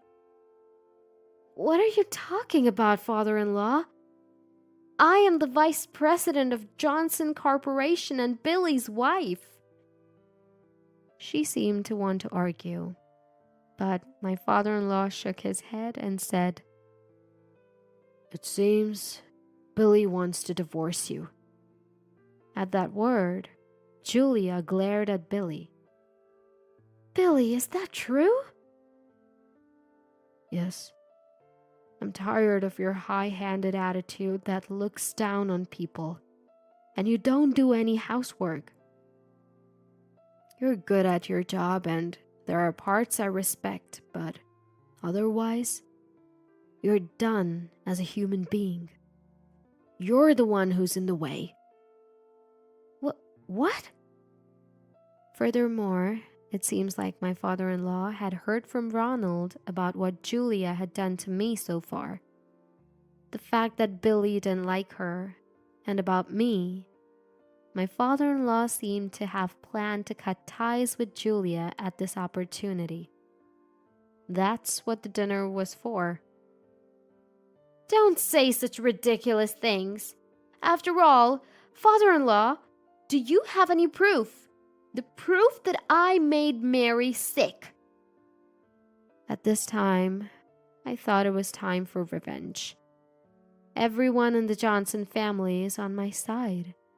There's nothing to fear.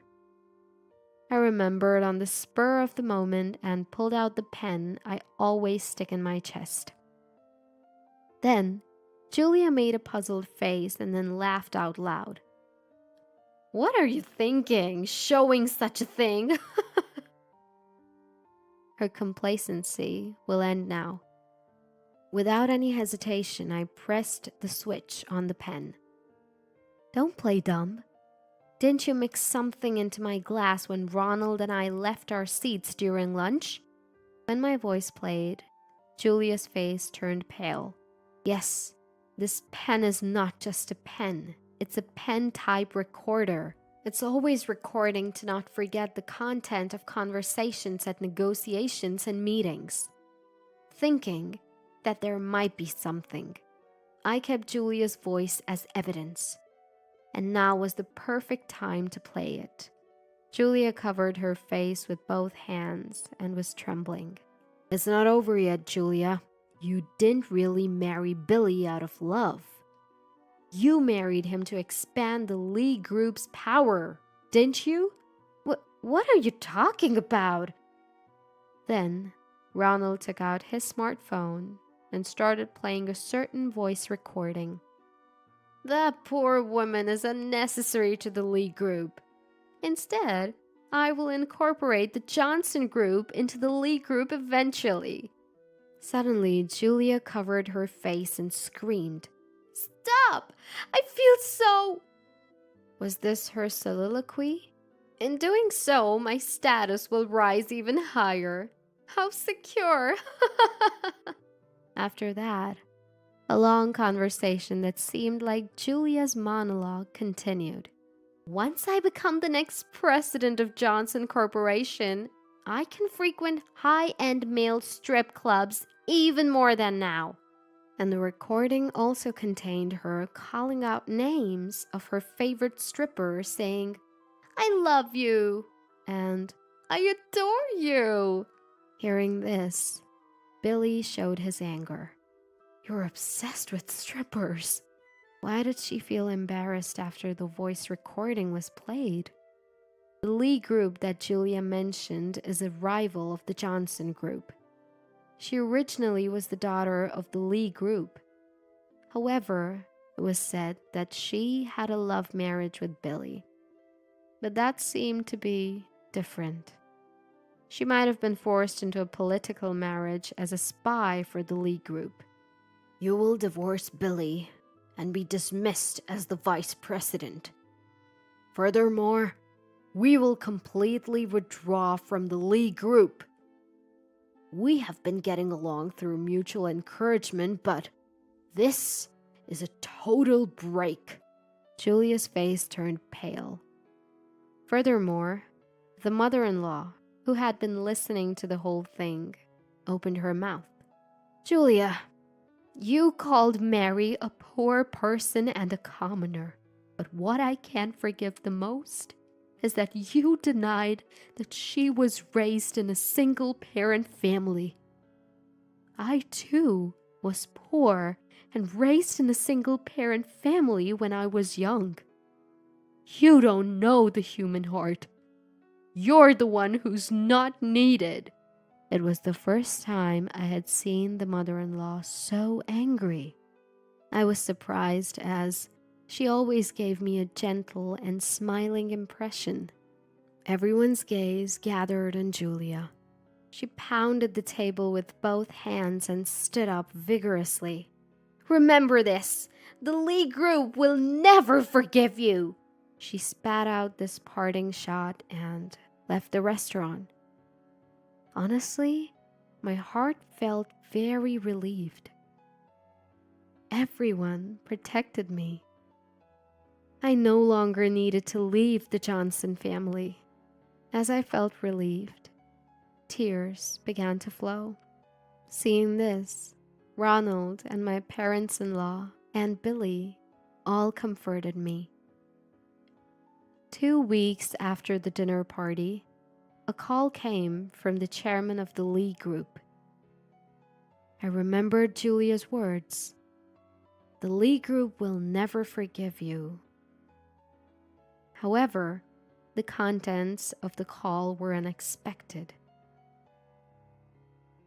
I sincerely apologize for the tremendous inconvenience my daughter, Julia, has caused you.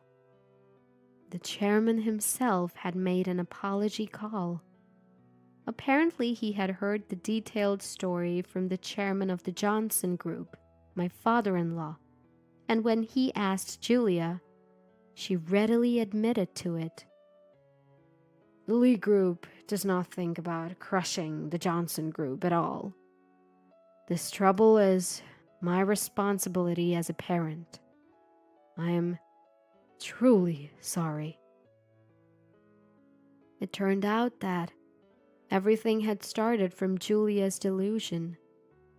Moreover, the reason why Julia mixed that thing from me seemed to be a grudge against my previous rebuttal. Does being a commoner matter? It seemed that she couldn't stand being told various things by me. A commoner, even though she was in the upper class. She is indeed a woman with high pride. Some time passed and I received another invitation to a high-end restaurant for my in-laws. I went to the restaurant with Ronald. The place was the same restaurant as before. There, my in-laws were already present, and the 4 of us gathered around the table. My father-in-law tried to order. Then 2 staff members came over, and I was surprised to see one of them. The staff member was none other than Julia. Why are you guys here? Why are you working here? I have no choice. My father told me to gain experience in customer service and learn about society. Really, even though I, a lady, have to do this. She turned red in the face with anger, and the stern-looking male staff behind her said, "Hey, don't keep the customers waiting. Take their orders." Yes, I'm sorry. She was almost in tears as she took the order. Honestly, it was very funny. The dish was delivered, and while we were enjoying its taste, we heard the male staff yelling again. When I looked in the direction of the voice, Julia was crying and apologized to the male staff. It seemed that she was being scolded for making mistakes in orders and behaving rudely to customers. We ate the delicious food while laughing at the sight of her, who had changed so much. What can a loser like you do? My brother snorted as he said those words. Living with my brother and his wife, Our mother was being taken advantage of. She arrived at our house in a worn-out state, crying, "I don't want to return there." The sight of her played in my mind as I clenched my teeth. "Hey, are you sure you can support that old hag? Are you going to take her in? Huh?" He was treating our beloved mother so badly and was ridiculing me as well. A wave of anger surged within me and I gripped the phone tighter. Still, I responded calmly. "If you're okay with it, I'll take her in. My name is Rena. I'm 30 years old this year, married for 4 years. I have a happy life with my kind husband and our 2-year-old daughter. We're blessed in our work and lead a joyful life." I glanced at the date on the calendar and pulled out my smartphone. Today is my mother's birthday. "Happy 58th birthday, Mom. Are you well? Is there anything bothering you?" I texted her and soon got a reply. "Thank you for your text. I'm doing fine. Don't worry. How are you and your family? I'm always praying for your happiness." Even after reading her response, I couldn't help but worry. Currently, my mother is living with my brother and his wife at our childhood home. Our family was a household of 4: my father, my mother, older brother, and me. My father was a strict disciplinarian, with strong patriarchal beliefs and a controlling type. Because of him, my mother and I had been oppressed all along. My maternal grandfather worked at a company owned by my father's father, my paternal grandfather, and my mother was chosen to be the wife of the future company president. Due to the absolute power disparity between the 2 grandfathers, she could not refuse and was sent off to marry him almost like a hostage. The company also fell due to the burst of the economic bubble before my father could take over. However, it seems like they still had money left, and I never saw my father work. He would start drinking in the daytime, and his abusive words were directed at my mother and me. Living in fear of his quick temper, my mother had no choice but to obey. Even so, my father held steadfast to his outdated belief that women were inferior and men were unquestionably superior.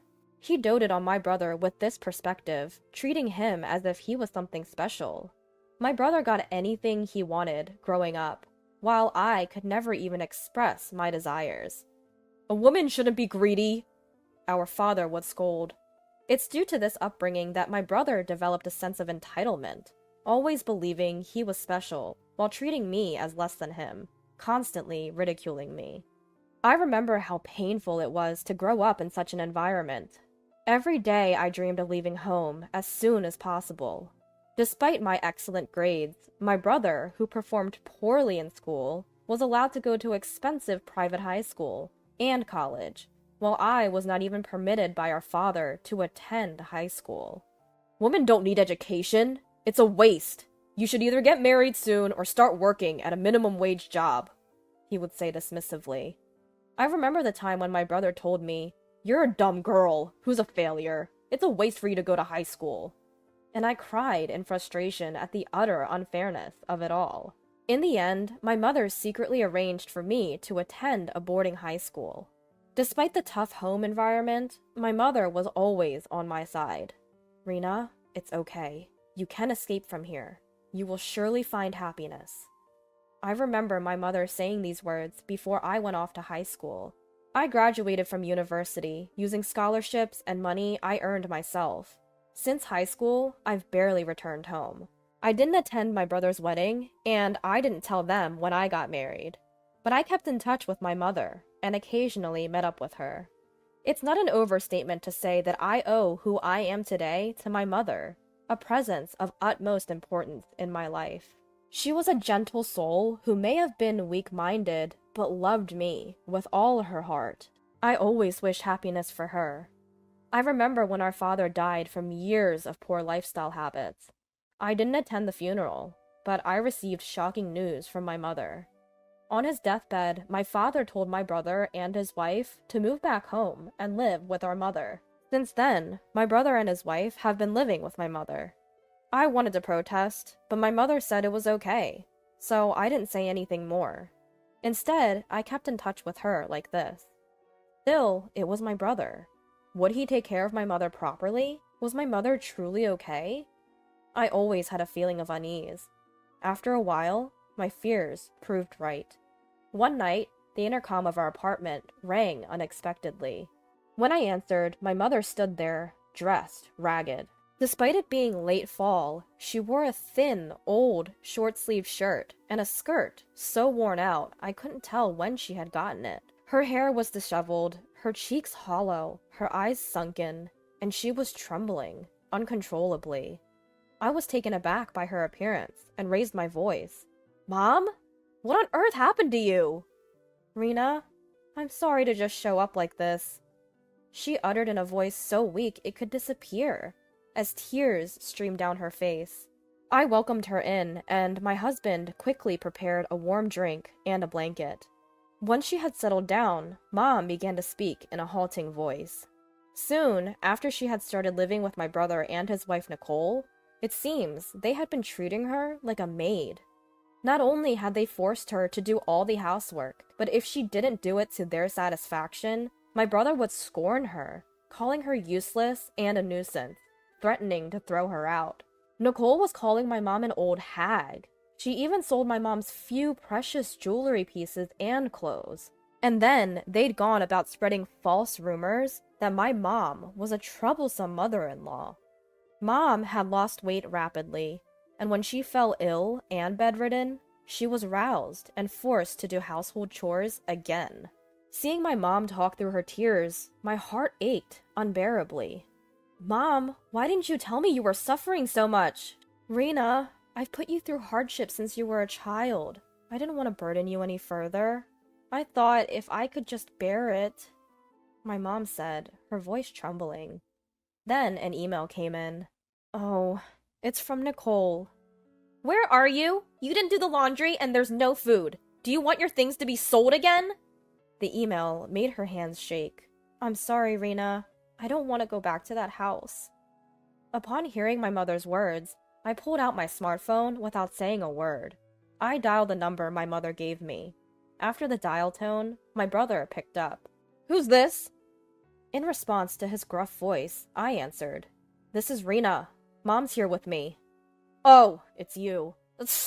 That old hag. Leaving without doing the chores. So she was with you. Tell her to come back immediately." "It seems you've been treating Mom quite badly. I've heard everything." My voice was trembling with anger, but my brother just snorted and replied. "Ha! What about it? What can a dimwit like you do?" "What? You've been overworking Mom to the point of sickness, and you think that's okay? I won't let her live with you any longer." "Hey, do you think you can afford to support that old hag? She's been a housewife all her life, can't do anything, and has no money. Are you going to take her in?" "What? No more old hag! She was so handy as a housekeeper!" A voice that sounded like his wife came from afar. "They've been treating my dear mother so poorly, and even making fun of me. I can't stand it." I felt a surge of rage towards my brother and his wife, and my grip on the phone tightened. Still, I said calmly, "If you say so, brother, then I will take Mom in." "Huh? Well, if you're going to take her, that's fine. It'll clear out some space in the house, and I'll be relieved." "Understood. Mom will be living with me, so don't contact us anymore." I hung up the phone. "Rena, I'll take good care of your mother too," my husband said, taking my hand. Our daughter cheerfully climbed onto my mother's lap, calling her grandma, and my mother hugged her and cried. Half a year later, our doorbell was rung repeatedly. When I looked out, my angry brother was there. Next to him was a grumpy woman with a flamboyant outfit, probably his wife, Nicole. "What do you want? How did you find out where we live?" "We looked it up. Just open up. There's something we want to ask you." My husband and mother were by my side. I had my husband take our daughter into another room, while my mother and I handled it. The first thing my brother said when he walked in was, "What's this about our house being sold?" "Oh, you got the message? Yes, my company bought your house." I responded calmly. "Your company? What are you talking about?" "Exactly what I said. I'm the head of a well-known real estate company around here, so it's my company. By the way, doesn't the company you work for subcontract to us?" When my brother heard the name of my real estate company, his face changed color. That's ridiculous! You, a dropout and a loser, working at that real estate company, and you're the head? That's impossible. If you're suspicious, why don't you make a phone call or something to verify? But please, don't cause any inconvenience to the company. I showed him my business card. As soon as he saw the card, my brother fell silent. His face flushed red.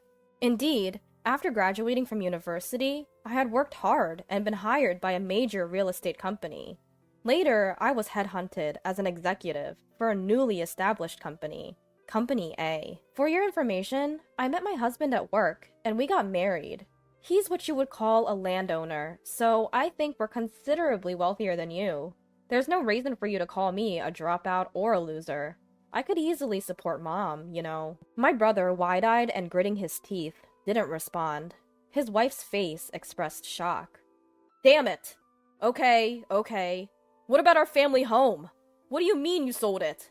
My brother nearly foamed at the mouth as he yelled. My mother, who had remained silent until now, finally spoke up. You may not have known, but after your father passed away, the house was transferred to my name. So I sold the house and land to Rena's company, using my rights. So you should leave as soon as possible. What? What are you talking about, old woman? Wait, what's going on? You said that as the oldest son, the house was yours, didn't you? My brother and his wife were in a panic, their complexions changing rapidly. What's wrong with me selling something that's in my name? Sorry to break it to you, but I've broken free from your influence. I won't live as you dictate anymore, my mother said resolutely. In response, my brother yelled at her. What the hell are you talking about, you worthless old hag? His wife joined in. That's right! You've never worked a day in your life, just being supported by others. What are you talking about? Mom works hard. She's the manager of an apartment building that my husband and I own. She's very friendly, always keeps the place clean, and is loved by the residents. And she gets paid for it too. I replied firmly. Upon hearing this, my brother, who had been standing until then, fell silent and slumped into a chair. Next to him, Nicole whispered something in his ear. Knowing my prideful brother, he must have been crushed by the unexpected defeat at the hands of his sister and the rejection from his mother. If there's nothing else, you can leave now. I don't want to be involved with you. At my words, my brother lifted his head. His face, previously filled with rage, now showed a fawning, grinning expression. All right. But listen, you're rich now, right? Then give me some money. I recently lost my job, you see. I'm having money troubles. What? I was shocked at his audacity. Hey, Mom could give money to me too. You've got money from selling the house, right? Just think of it as helping out your adorable son, and give me some cash. Then I'll leave. Just as I was about to respond, my mother raised her voice. Enough already! Have some shame! I was taken aback to see my refined, gentle mother raising her voice like that for the first time. My brother and his wife looked stunned as well. I apologize for raising you to prey on your sister like a shameless creature, but there are things you should and shouldn't do. Don't disturb us anymore, and go home. Hearing this, my brother started to tremble again. Shut up and listen, old hag. You're telling me what's what. Be prepared. I'll squeeze every dime of your inheritance from you. Nicole added, Yes, give us the money already. To these two, my mother coldly retorted, That's if there's anything left. From now on, I plan to spend all the money from the sale of the house for myself and Rena and her family. I have no intention of leaving a single penny for you two. What the hell, you old crone? I'm cutting ties with both of you. From now on, please stay away from me and Rena. Leave that house immediately. Seeing my mother like this, I was so proud of her, a desire to applaud, and I was genuinely happy. My mother, who had been oppressed and obedient to everything, was finally freed from the curse of that house. Do you understand now? Please go home, I said, rubbing my mother's trembling back. Damn! No, we won't leave. We won't leave here until we get the money, at least. Yes, we'll squat in that house. My brother and his wife were still glaring at us. Then a low, calm voice echoed in the room. "What do you mean, you won't leave?" Standing there was my husband. My husband, with his gentle voice, spoke to my mother. "Mother-in-law, I'm sorry. Could you please watch our daughter? You did great. Don't worry about the rest. Everything will be fine." Hearing my husband's words, my mother said, "Thank you," and got up from her chair. Looking at my husband, my brother and his wife turned pale and their eyes widened in surprise. "What? Who are you? Nice to meet you. I am Rena's husband. By the way, what were you saying to my wife and mother-in-law earlier?" My husband replied with a straight face. My brother and his wife suddenly turned docile. That's to be expected. My husband stands at a tall 6'3", has a solid build and a strong, imposing face. In fact, he even holds a black belt in judo. Despite his peaceful nature, his kindness towards me, his intellect, and his doting love for our daughter, it's no surprise that people meeting him for the first time might think he looks intimidating. Especially to someone like my brother, who can only show off and look down on women. My husband is the most difficult type to handle. I just remembered I have something to do, so I should be going." Yes, let's go." My brother and his wife quickly changed their attitude and left. Their retreat was so comical, I had to restrain myself from laughing. In the quiet house, my husband touched my shoulder and told me, "You did well. You must be tired." My mother appeared holding my daughter, her face bright, and we embraced each other without saying a word. Fast forward to 1 year. My husband, my mother, and I continue to share a harmonious relationship. My mother continues her job as a building superintendent, and compared to that night when she showed up looking worn out, she is now lively and healthy. She adores and takes care of my daughter, which has been a great help to me. Of course, my daughter adores her grandmother too, and often sticks to her. Watching them brings feelings of happiness to both my husband and me. As for my brother, he, believe it or not, divorced shortly after that incident. He lost his house and his money, and after showing my husband his pathetic state, Nicole quickly left him. Nicole is currently striving for remarriage through dating, but due to her nasty nature and ulterior motives for money, it seems she can't find anyone. My brother was kicked out of his family home, jobless, and living alone in a rundown apartment while struggling with part-time jobs. Of course, I have no intentions of helping him, as he brought this upon himself. My mother and I plan to live without getting involved with him any further. By the way, we are planning to build a large, 2-family home soon. We could continue living in the condo my husband owns, but as my mother pointed out, it would become cramped as our daughter grows. "Let me use all the money from selling the house," she said, to which we gratefully accepted, despite chuckling at her enthusiasm. We are looking forward to living happily together in our new home. "I'm done with you two. Just die here." My husband left those words hanging in the air as he abandoned me and our 4-year-old daughter in a snowy mountain. Within the dense wilderness, I had no idea where we were. The icy winds bit into our bodies, making us shiver uncontrollably. "We just have to follow Grandma," my daughter suddenly exclaimed. I looked in the direction she pointed, but there was no one there. Still, I decided to follow her lead, because my beloved daughter has some strange power. My name is Nancy, a 32-year-old remote worker. I met my husband Mark, of the same age, at a group blind date. Mark was a charismatic entrepreneur since college and a smooth talker. I fell in love with him and decided to get married. Mark's family was well respected in our local area, so our friends admired and envied our relationship. Shortly after our wedding, at the request of my in-laws, we moved in with them. They were kind people, but my mother-in-law required constant care due to her frail health. "Nancy, I heard you are a nurse. My wife is so frail, and I've been so worried. We are grateful that you came into our lives.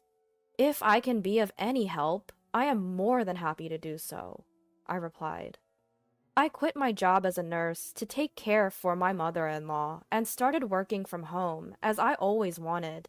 I've always enjoyed web designing and creating websites, so I turned my hobby into my profession. It was a job I could do at my own pace, without any strict deadlines. However, one thing that bothered me was that even after 3 years of marriage, we hadn't been blessed with a child. Mark's business was thriving and expanding, opening branches here and there. But he got carried away with his success, frequently going out and rarely coming home. Listen, Mark, your mom isn't doing well. You should spend some time with her. I'm sure she wants to see you, even if she doesn't say so. Huh? You are there for her, aren't you? I'm busy. No matter how much I pleaded for his mother, Mark didn't listen. I wanted to show our child to my bedridden mother-in-law who didn't have much time left, and I felt guilty that I couldn't do that. I'm sorry we couldn't give you a grandchild yet. Don't say that. I'm satisfied to have a daughter like you, Nancy. My kind mother-in-law was like my real mother, since I lost my parents at an early age. On days when the weather was good, I would take her for walks in her wheelchair, or make nutritious soft-boiled food that she could have with ease. I did my best to make her life comfortable. One day, she called me to her bedside. I'm glad. You're going to have a lovely daughter soon. She'll be born around the time Jasmine will bloom, so name her Jasmine. I would be delighted if that's true. I was puzzled by my mother-in-law's strange words, thinking that maybe her sickness was causing her to hallucinate. Not long after, she passed away, leaving me utterly devastated. I had been by her side every day for the 3 years since we got married. Not long after the funeral, I discovered I was pregnant. The due date was in July, the season for Jasmine. Just as my mother-in-law said, it happened, and I was stunned, but more so, I was overwhelmed with joy. I couldn't wait for Mark to come home, so I could share the news. Mark, listen! I'm pregnant! Wait, really? I'm not good with kids. I don't think I want any right now. Hey, are you being serious? If you want to have one so bad, go ahead. But I'm not taking care of it. You'll have to raise it on your own. You're deciding to have it, so you better figure out the finances yourself. I was left speechless by his harsh words. I could smell alcohol on him every day when he came home from work. His clothes reeked of sweet perfume. I had a good idea where my husband Mark was spending his time. For him, I was merely a convenient housemaid who took care of his parents. But I couldn't give up on the precious life growing inside me. I managed to get the necessary things using the money I saved from when I was single and the earnings I had from working. And just as my mother-in-law predicted, our daughter was born during Jasmine's blooming season. We named her Jasmine. She was a beautiful child with glowing skin, who resembled my mother-in-law in some ways. Jasmine grew healthily, but she was a unique child. She would laugh and wave her hands when no one was around since she was a baby. When she started speaking broken words around the age of 2, she began talking towards the family shrine. Grandma, do you like Jasmine? Jasmine loves Grandma too. Even when I asked Jasmine who she was talking to, she just smiled. When she was 3, I often saw her deep in conversation with someone in the corner of our loft. Hey, Jasmine, who are you talking to, and about what? Well, Grandma said she will give me her bracelet in the drawer. Grandma did. She said she knitted them using the fabric of her favorite sundress. Intrigued, I opened my mother-in-law's drawer, and there I found a hand-knitted bracelet. Watching Jasmine happily wearing the bracelet, my father-in-law murmured nostalgically, "Ah, those were made from the sundress my wife loved to wear when she was young, so she made them into bracelets. She was skilled at knitting." Surprisingly, it seems that Jasmine can truly communicate with my deceased mother-in-law. But fearing it might bring some harm to her, I decided not to disclose this to anyone. Our days were peaceful, but the good times didn't last forever. Mark was out splurging and abandoned his work. His company was now on the verge of collapsing. We could barely afford our living expenses, relying on the money my father-in-law provided and my earnings. Eventually, Mark had to ask his father for financial help. Thanks to that, his company was somehow able to recover. But would Mark, who continued to lead a carefree lifestyle, change? I was feeling skeptical. One day, Jasmine started saying something concerning. "Daddy is planning to do something bad." "What do you mean?" "I don't know, but Grandma seems worried. She told me to be careful." I didn't quite understand what she meant, but her words lingered in my mind. What kind of trouble could Mark get into? Is it something related to his company? A woman? Money?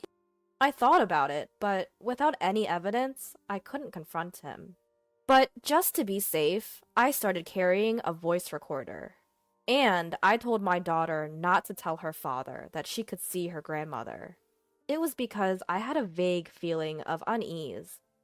Then I found numerous receipts from strip clubs and bars while going through Mark's stuff. Despite the company's financial struggle and even after asking his father for help, his habit of going out hadn't changed. I also found a note saying, "Consult the gang about the plan." What was the gang referring to? If what my daughter says is true, my mother-in-law has been warning us. It might be indicating that danger is approaching for me and Jasmine. I got shivers running down my spine. For several weeks afterward, I was on guard, but in the end, nothing more happened. Gradually, my sense of caution was pushed to the back of my mind, and I resumed my daily life. One day, my husband, unusually in high spirits, spoke to me. "Thanks to Dad's assistance, my business is doing better, and we're making greater profits. So, how about we go on a family vacation after a long time?" Long time? More like for the first time. "Oh, is it?" Jasmine was so young. I booked a hot spring near an amusement park in the mountains. Jasmine will surely be thrilled. Is that so? My heart was wavering. Though there are still some doubts about my husband, I couldn't completely ignore the desire to believe him, who was showing his gentle face, like old times. If my husband has genuinely changed his mind, this could be an opportunity to mend our relationship. With this thought, I agreed to the family trip. And as I prepared for the trip, I gradually forgot about what my daughter had said, and was excited about the long-awaited trip. On the day of the trip, I was surprised to see the rental car my husband had borrowed. It was equipped with snow-tread tires, which made me slightly afraid, thinking we were heading into a snowy mountain. But I couldn't refuse at the last minute, fearing it would spoil the trip and my husband's mood. I quietly sat in the back seat of the car driven by my husband, with my daughter. But in hindsight, I should have been more cautious. More than an hour after our departure, it felt like my husband was driving deep into the mountains, saying we were heading to the hot spring. Moreover, there was quite a lot of snow. Soon, we passed by the interstate and started driving on a side road, and I thought something was wrong. "Hey dear, isn't this road strange? Do you think there would be a hotel on a mountain trail that's this off the interstate? Are you sure we're on the right route?" But my husband didn't answer anything and continued driving, his frightening face frowning, looking straight ahead. Feeling anxious, I held my daughter tightly and bit my lip. And then, on the path where there was no road, my husband abruptly stopped the road. "You two are of no use to me anymore. Sleep quietly here." Saying that, my husband dragged me and my 4-year-old daughter out of the car. "Oh, I almost forgot. I'll be taking your phone with me." "Wait, dear!" No matter how much I screamed, my husband ignored me.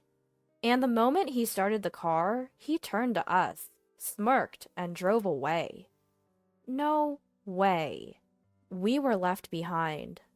Snow was falling all around, and we didn't even know where we were in the thick forest. My husband had taken my phone, but I had secretly put a spare one in my backpack. Unfortunately, there was no signal, and I couldn't call for help. Still, from the moment the car left the interstate, I had a bad feeling, and both Jasmine and I were wearing our winter coats and had our backpacks on. Moreover, since it was winter, I had many things packed in my bag, for in case anything happened. Although I thought it would be fine, my daughter Jasmine's words had been lingering in my mind. I had prepared various things just in case, but I never expected this to happen. The wind that blew was as cold as ice, making me shiver down to my core. I took out a disposable hand warmer from my backpack, warmed my body, and calmed Jasmine down by giving her a caramel candy to chew on. Even as I did this, the snow only got worse, and it seemed like we were going to end up stranded, all alone. What should we do? As I was at a loss, Jasmine suddenly shouted out, "Mom! Grandma is saying she's coming over here!" I looked in the direction Jasmine was pointing, but there was nobody there. No, I couldn't see anyone, but it seemed like Jasmine could. "We should do as Grandma says." Jasmine confidently started to walk, and I decided to follow her. After all, she has a mysterious power. That's why I believed we'd somehow make it. I think that's what I wanted to believe.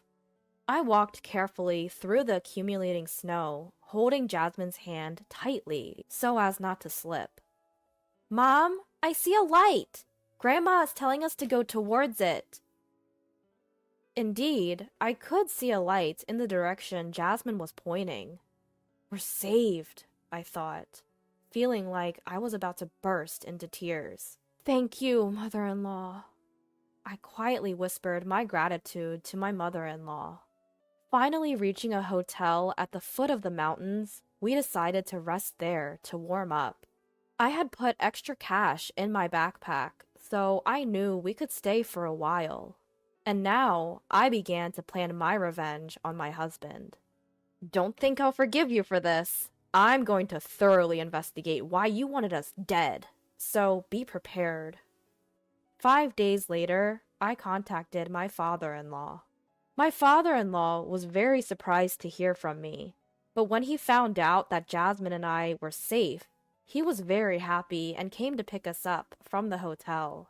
According to my father-in-law, my husband had been telling people that my daughter and I fell into a valley in the snowy mountains and died.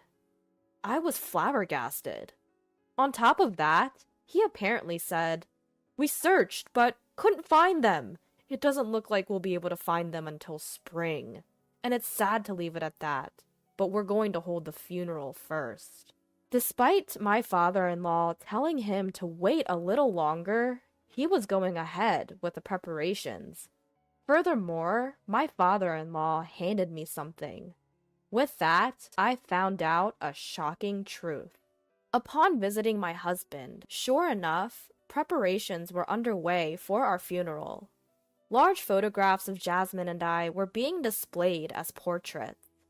Then, Jasmine and I suddenly appeared on the scene. "What? How come?" The relatives helping with the preparations were shocked, almost dropping to their knees. Stunned and staring wide-eyed at us, my husband blurted out a silly voice. Huh? You're alive? Unfortunately for you, we're alive and well. How? You thought we would die as you planned, didn't you? After you left Jasmine and I deep in the snowy mountains. What are you talking about? People around us began to stir.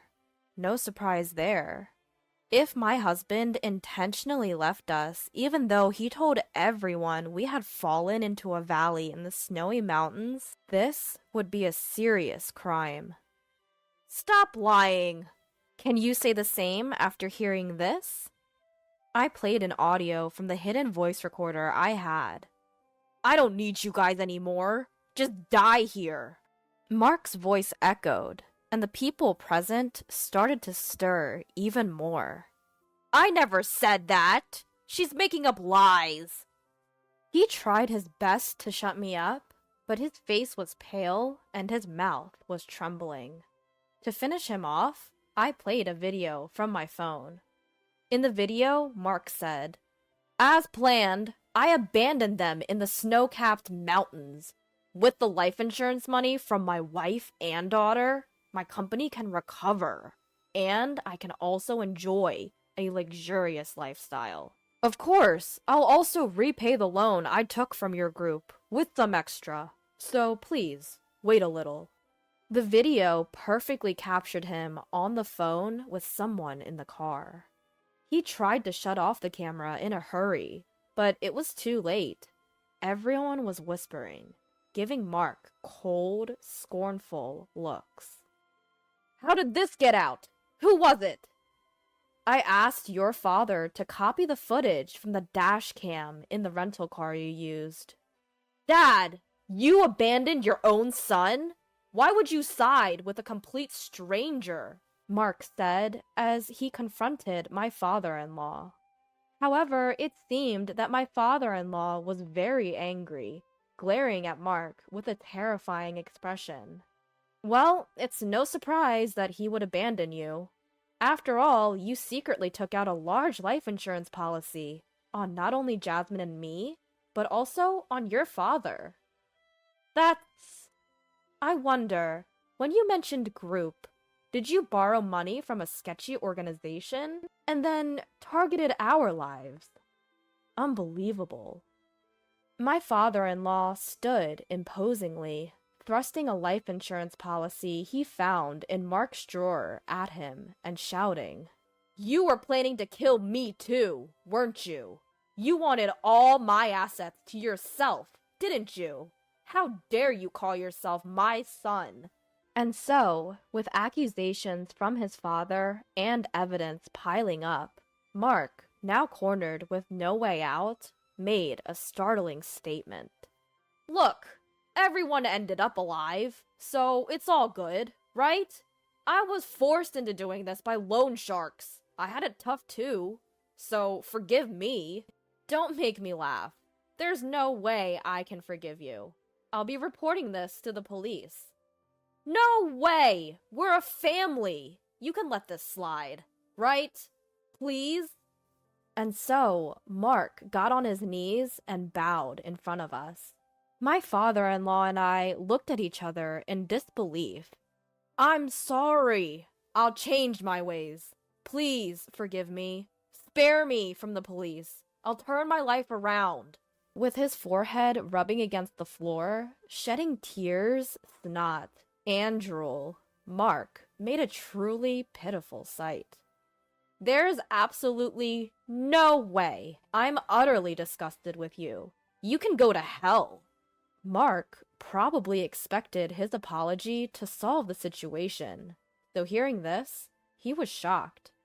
One of the relatives who had been listening to our exchange had apparently reported it to the police, and the police arrived to take Mark away.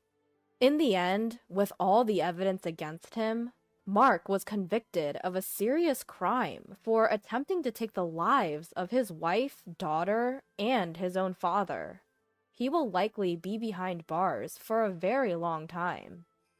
My husband's company went bankrupt, and it's clear that his life will be miserable even if he gets out from jail, as his family, including my father-in-law, have all turned their backs on him. Furthermore, his friends who led my husband astray have also been arrested.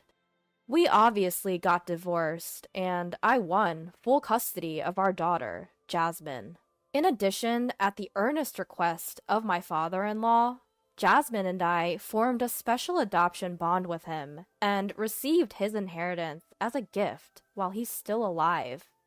Now we live with my kind father-in-law. He and I enjoy watching over Jasmine's growth. My father-in-law often tells me, "Find a good man and get remarried. I will give you my blessings." But for now, I have no intention of getting married. I am more than happy with my life right now. The other day, Jasmine whispered in my ear, "Grandma says she's glad, but we can't meet her anymore, so she's saying goodbye." It made me a bit sad, but if it means that there's nothing my mother-in-law needs to protect us from anymore, then I guess it's a good thing. Dear mother-in-law, I will protect Jasmine with everything I have. I made a promise to her today as I placed my hands together in front of her grave.